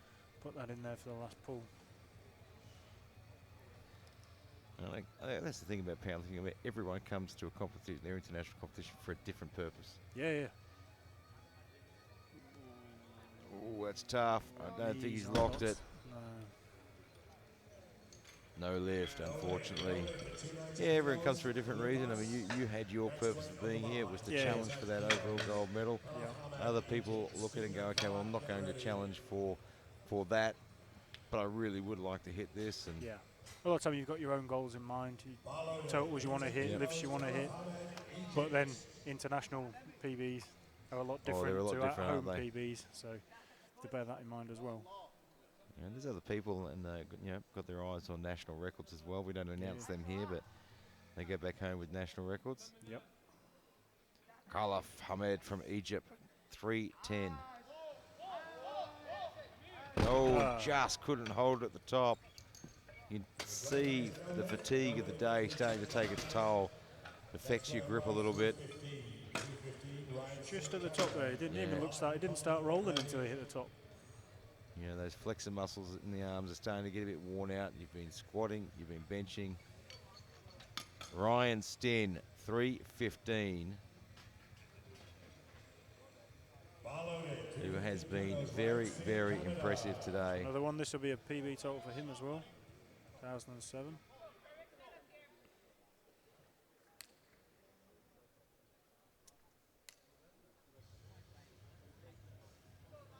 Well, he's been very impressive. His squats were outstanding.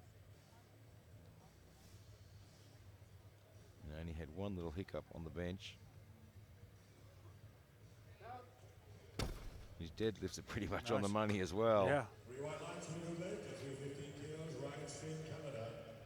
Next weight on the bar is 325. Robert Clark, Slovakia. Yeah, made short work of that. Get ready. And you'll notice as Ryan Stin walks off there, he always puts his hand on the spotter to steady himself. 325 kilos, Robert Just get a Yeah, little bit yeah, lightheaded. sometimes you can get a little bit lightheaded. You're taking a big deep breath. You're not taking in any more air till you get to the top. And Robert Valak, Slovakia, 325.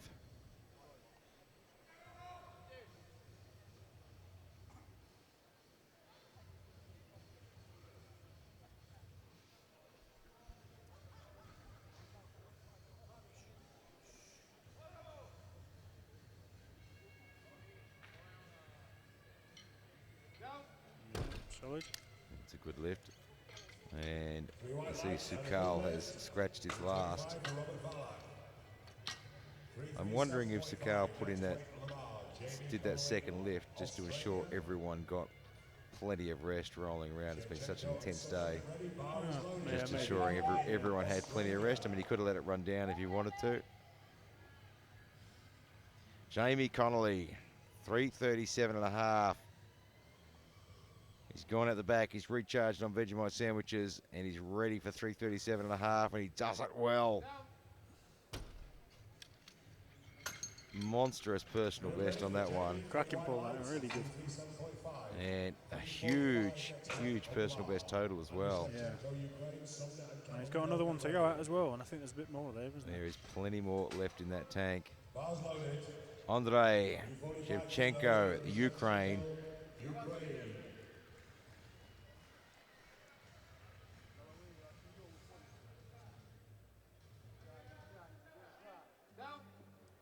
Looked great.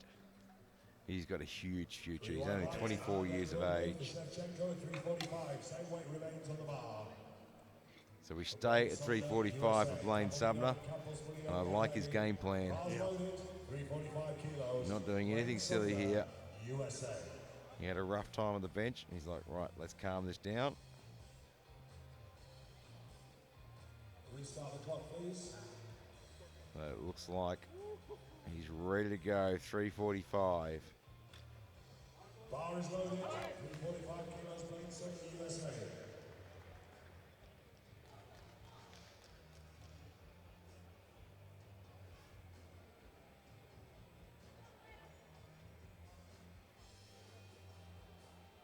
Love those shoes.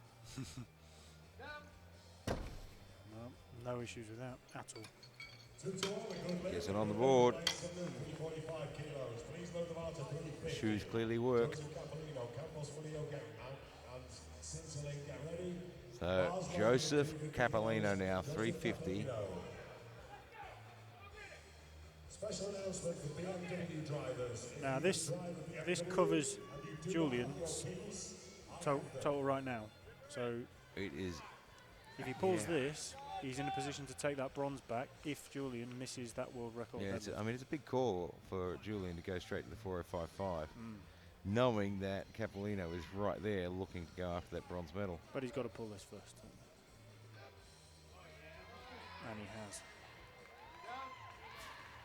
So now the pressure's all on Julian's pull. Yeah, pressure's on him to get this on the board. So Joseph Capolino gets his 350 on, equals his total. The next one on the line is 362.5 kilos for Campos. So we go 362.5 now. That'll be for Carlos Manuel Campos Murillo. Good lift for Capolino, 3 white lights, 362.5 kilos next weight on the bar. For Campos Murillo, 362.5. and Konovalov to get ready. Once again, There you got the little the BMW and you want to drive it nice little battle between Sumner and Cannavaloff, and of course between Capolino and Johansson there. Nobody is safe. Campos Murillo, Costa Rica. And Cannavaloff sitting back, watching and waiting to see if a mistake gets made. And Capolino's doing the same thing. Going to push him all the way to the end.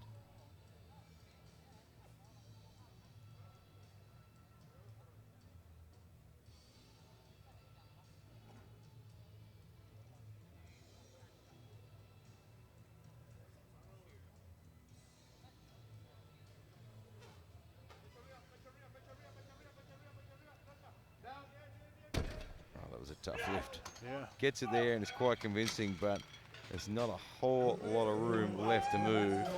Seems quite happy with that though. He's super happy with that lift. So we go 370 now. Tobias Zinderling, Germany. No, his 360 was pretty comfortable, wasn't it? Yeah, So but he moved pretty well. 370 is well on the cards and well within reach. this puts him into first place, right, on the deadlifts. Yeah, it'll roll him up into first, and the other guys are going to yeah. pull and then move into the third round. Just setting his benchmark, just setting the scene. Just letting the other guys know that, you know what, I wouldn't mind a medal here. He's not finished yet. Just giving the bar a bit of a clean. That patented waffle knurling on their bar is it's a bit filled up with chalk every now and then. The guy's just giving that a clean off. Look at that waffle iron knurling. Lico makers are the greatest plates in the world and the greatest waffle irons.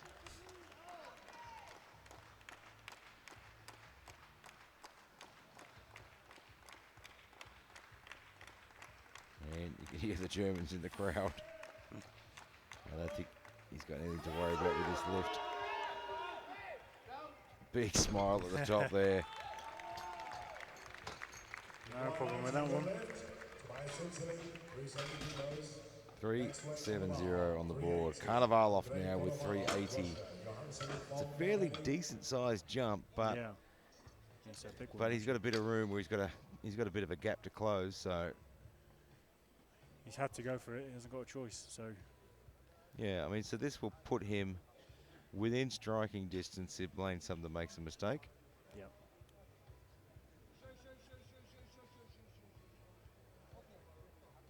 And the Russian coach just getting to move the bar to where he wants it. It's not a bad idea to do that. I mean, it saves the athlete doing it when they get out on the platform and wasting any time. Some talk of the platform being a little bit wobbly further forward, especially if you're a sumo. And you can move the bar anywhere you want. Put it where you want. 380. He was convincing at 355. Was he 380 convincing though?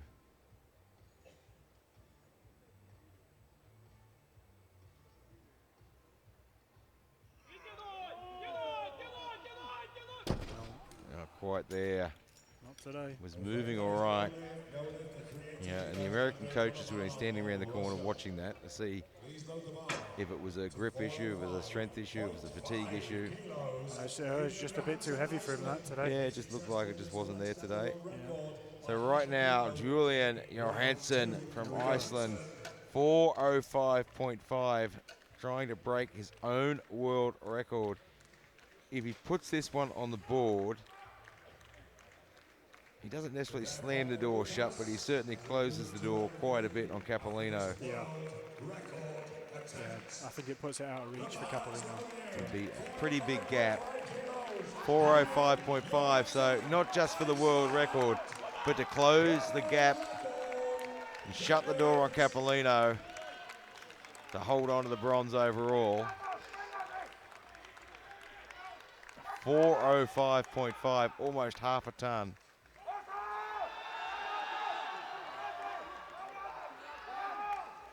Well, I reckon he could have almost bicep curled that. Gets it on the board. There you go. That was a pretty fast world record. Yeah. Never really looked in doubt. So where does he go on his next lift? He's pretty much shut the door on Johansson. 4:10? 4:15? Yeah, I think maybe a 4:10, 4:12 and a half.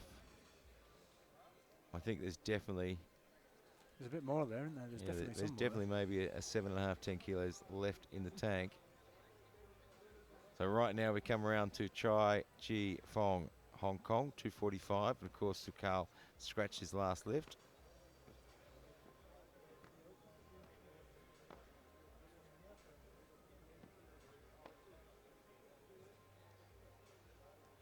great venue and great competition. Bars loaded, 2.5 kilos. Chai Chi Fong, Hong Kong. Lucas and Ahmad. Johansson's just proved us both wrong and put in a 420.5.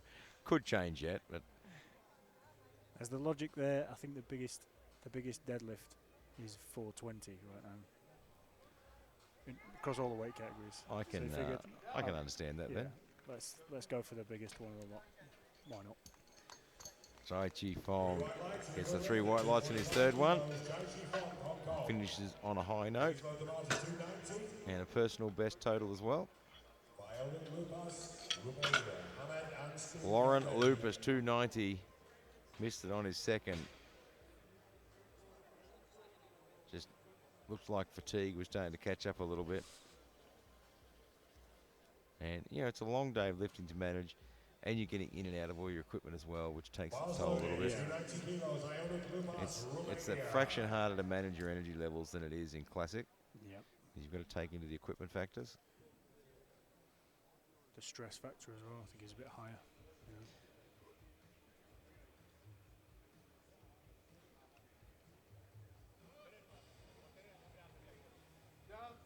Did he lock those hips through? He gets it on the board. So how long did it take you to get out of your deadlift suit last night?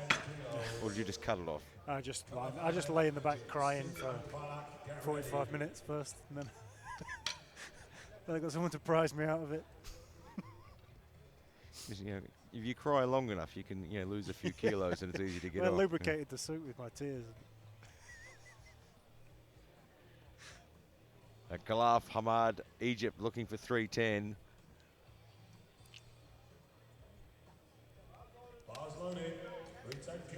Missed it on his second. Just couldn't quite hang on to it. A very wide stance. Almost coming out wider than his grip there. Yeah. And he has a wide grip. It's almost a strongman style deadlift. Gets it to the top. Let's see what the referees say. Yeah. It's the 2 white lights. Finishes strong. I thought he was going to do push-ups then. I'm like, seriously, you've got that much energy. Come out and do another bench for us. Right, yeah. So he gets that one on the board. That's a good way to finish. Ryan Stinn should be our next lifter. 325.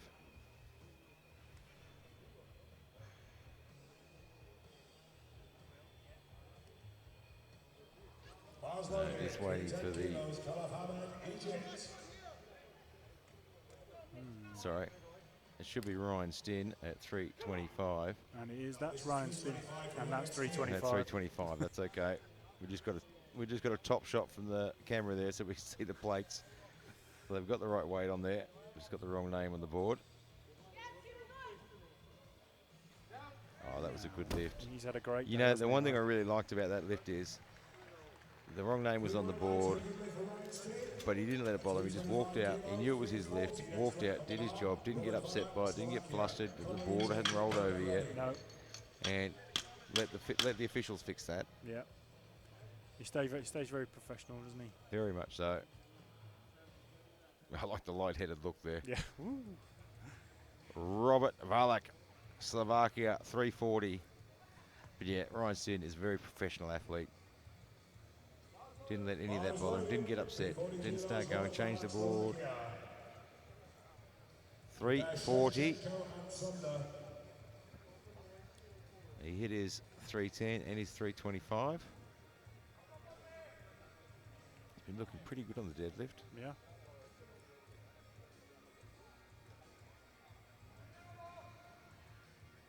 Had a really good day, actually, hasn't he?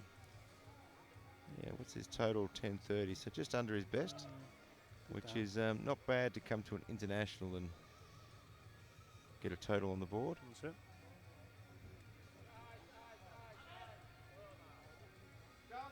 it. 3 white lights. Good finish to the day. Well, I will take my hat off to every single athlete that competed here. And right now, Blaine Sumner, we had a feeling he'd take a crack at this today if the opportunity presented itself. 355, this will give him the world total record. Currently 1272 and a half. It's his. This will take it to 1275 and a half. 355. His 345 looked great, looked easy. Yeah, I can't see this being a 355 problem, is the extra 10. I don't think is anything to worry about. Not at all. And he put himself in a good position. Got himself in a little bit of trouble in bench, but then put himself in a very good position with some conservative benching, deadlifting. Gets it to the top. Did he get the lock properly? It looks okay. Yep. He does. 2 white lights and a world total record is now 1275.5. That is absolutely enormous. Quite sure I saw the American coach quickly look over his shoulder to the jury panel and make sure no one was moving. I don't blame them. He's probably a little bit nervous now. What a lift though, what a finish. And I don't think anyone's going to take that gold medal away unless Carnivalov can find some sort of a miracle lift. I can't see it happening. I don't think they're going to put that in, are they? Shevchenko, Andre, 365. Just a bit too much today. This is a young man with a huge future though. We'll be seeing him battling at the top very soon, I think. Jamie Conley looking for 365. Well, he's going to go for a medal. Yeah, Why he always likes to throw in that big one to finish. And you know what? You're right. Why not? He's in a position where he has nothing to lose here. He's already got himself a personal best total. This could put him up into bronze medal temporarily. Why not? And if any man can do it, it's the Vegemite kid from down under. Imagine seeing his face in a Vegemite jar. Make you big and strong. Oh, come on, Jamie. Almost there. What an effort, though. What an effort. I thought for a second he was going to get it there. He got it past his knees and then just pulled away a little bit. I just started to Yeah, roll. you can see his right hand just started to lose grip there. Big effort and certainly worth the effort, I think. Joseph Capolino. This will move him into bronze for the deadlift. Konovalov's put 405 in. They're going to have a go at it.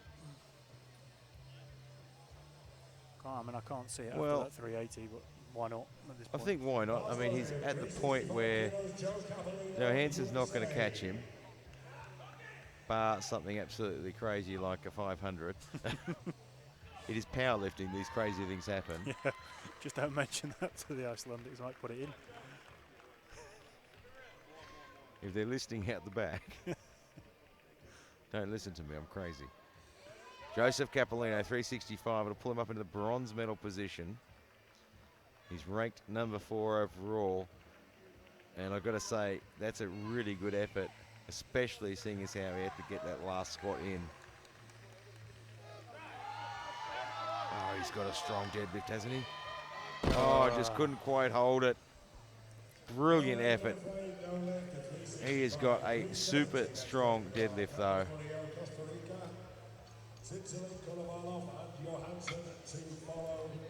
Just that point in the day, isn't it, where you start getting tired and. Yeah, I mean, the fatigue starts to take its toll. The energy levels are running down. The forearms, the flexor muscles have been working so hard all day. They're starting to fatigue. Carlos Manuel Campos Murillo, Costa Rica. Well, he's already got a bronze medal. Yeah, so this will pull him up into silver medal temporarily. Yep. And, it's 7.5 on his previous lift. And, he's looked strong. And just to remind everyone home, the bar gets cleaned between every lift on the 3rd attempts. Got himself fired up. That bar's moving.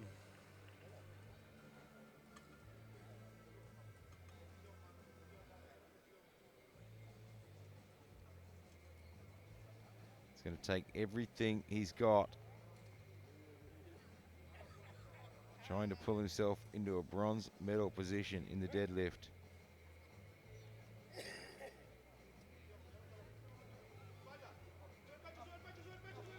Oh, he's working hard. He's got it there. He's got it.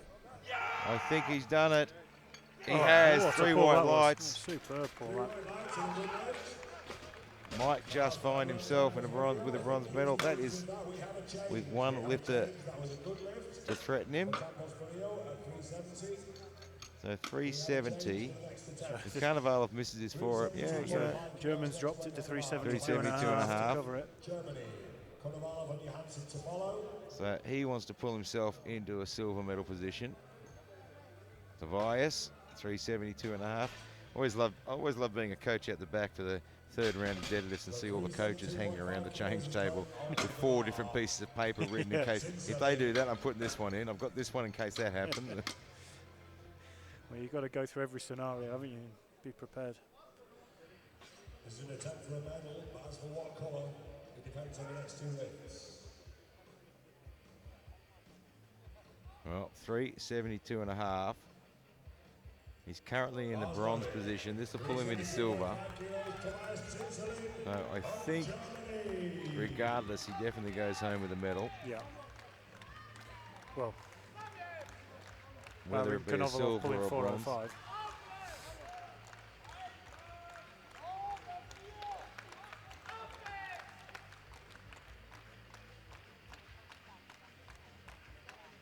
Yeah, so he's heavier than Campos, so if he misses this, Which he has it not. never looked in doubt, did it? Yeah, don't stand there too long with the bar. He had a bit of a nosebleed at the top of that deadlift as well. Yeah. Nice to see. And it happens every now and then. Dietmar's pretty happy with that pull. So, Karnavalov from Russia, world total record pull, and of course, to pull into the gold medal as well.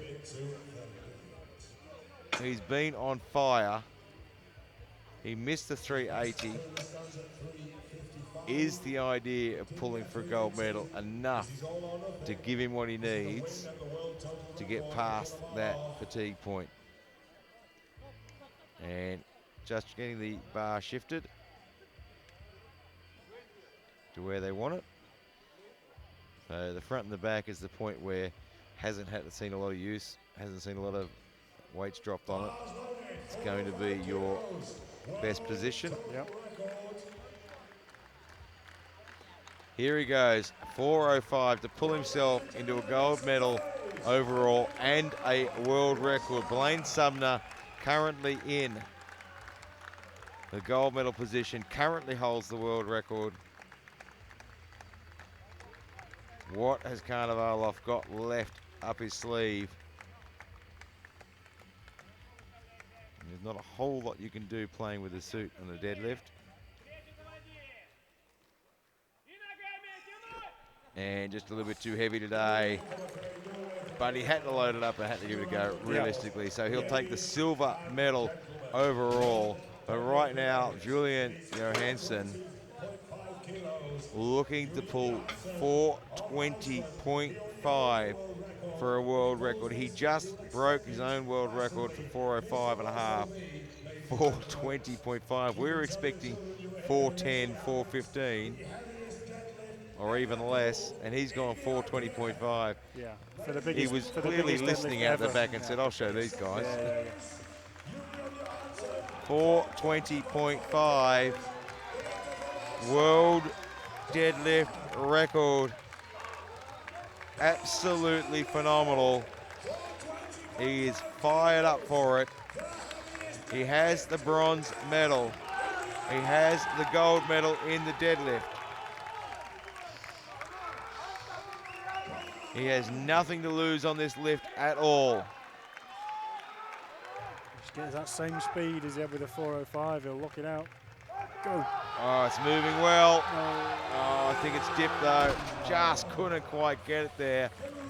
What a massive effort though. Unbelievable. So Blaze Sumner, world champion, held off Carnival off. Yeah, well done, Blaine, holding on to that. Yeah, absolutely fantastic. Did what they needed to do, didn't they? Just kept getting and the he lifts did. in. They sat with they put a plan together, they stuck with it. And Johansson pulling the bronze medal there in the World Championship. What a fantastic way to finish this event. And that is the last lifting event for this competition. And of course, we cannot thank Alico, Uplift, SVD, the people that put this together so much. Tony, thank you for joining me in the commentary box. No problem. And don't forget, get yourselves to Lithuania, 29th of November to the 8th of December for the European Classic Open and Junior Championship.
fantastic competition.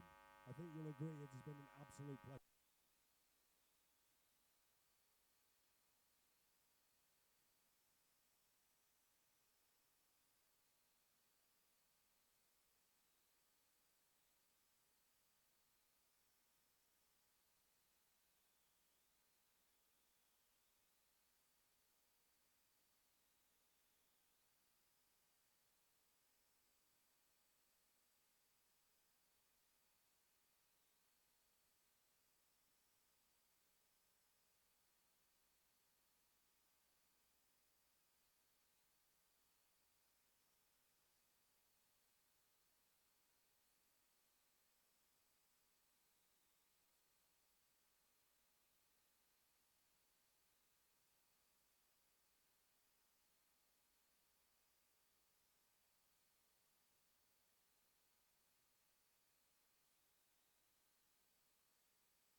Gentlemen, out to the platform.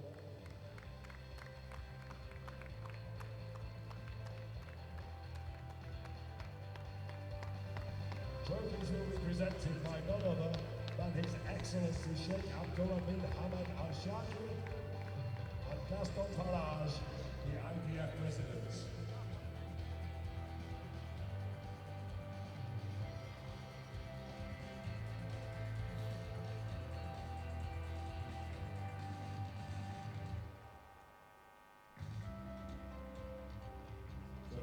We are presenting the medals for participation.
And we now move to present the medals for the individual lift. We begin with the squat.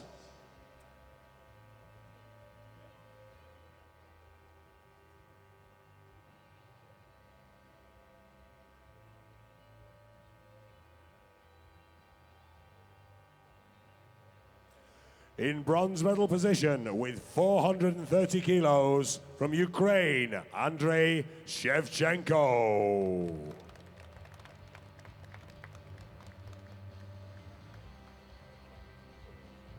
In silver medal position, 492.5 kilos from Russia, Andrei Konovalov.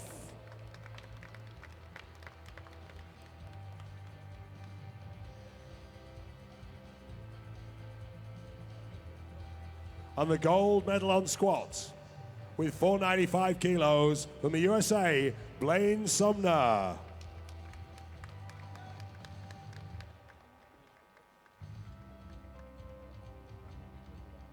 Well done, gentlemen. Does everyone have their photos? Thank you. We now move to the bench press. In bronze medal position, with 340 kilos, from Czechia, Jaroslav Sukal.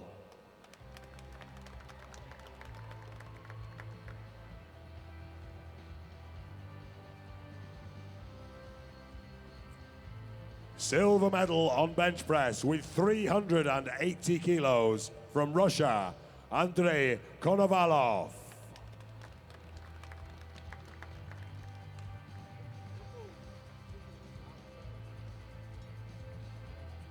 And bench press gold and a new world record from USA, Blaine Sumner, 425.5 kilos.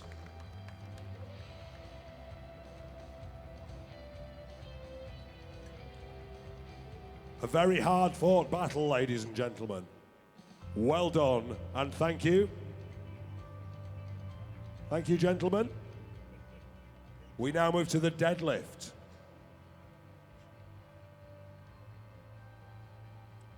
In bronze medal position, with 370 kilos, from Costa Rica, Carlos Manuel Campos Murillo.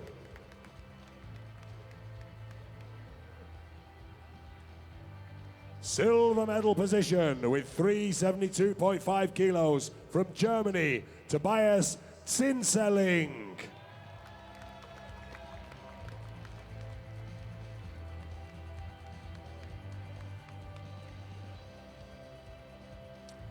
And deadlift gold and a new world record of 405.5 kilos, from Iceland, Julian Johansson.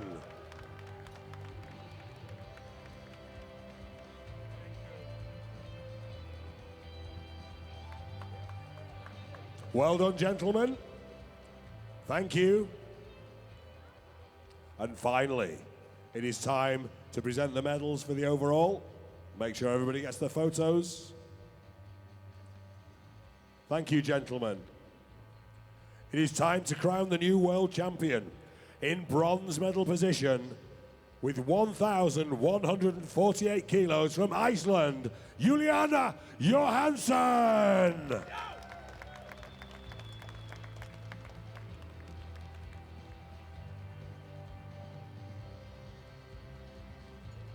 The silver medal, with 1,227.5 kilos, from Russia, Andrei Konovalov.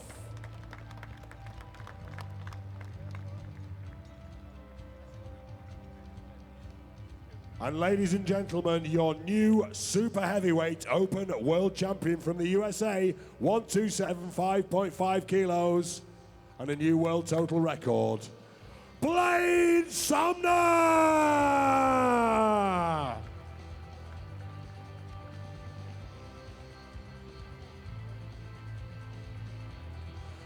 Ladies and gentlemen, please be upstanding for the national anthem of the United States of America.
Ladies and gentlemen, our thanks once again to His Excellency Sheikh Abdullah bin Hamid Al Shaki,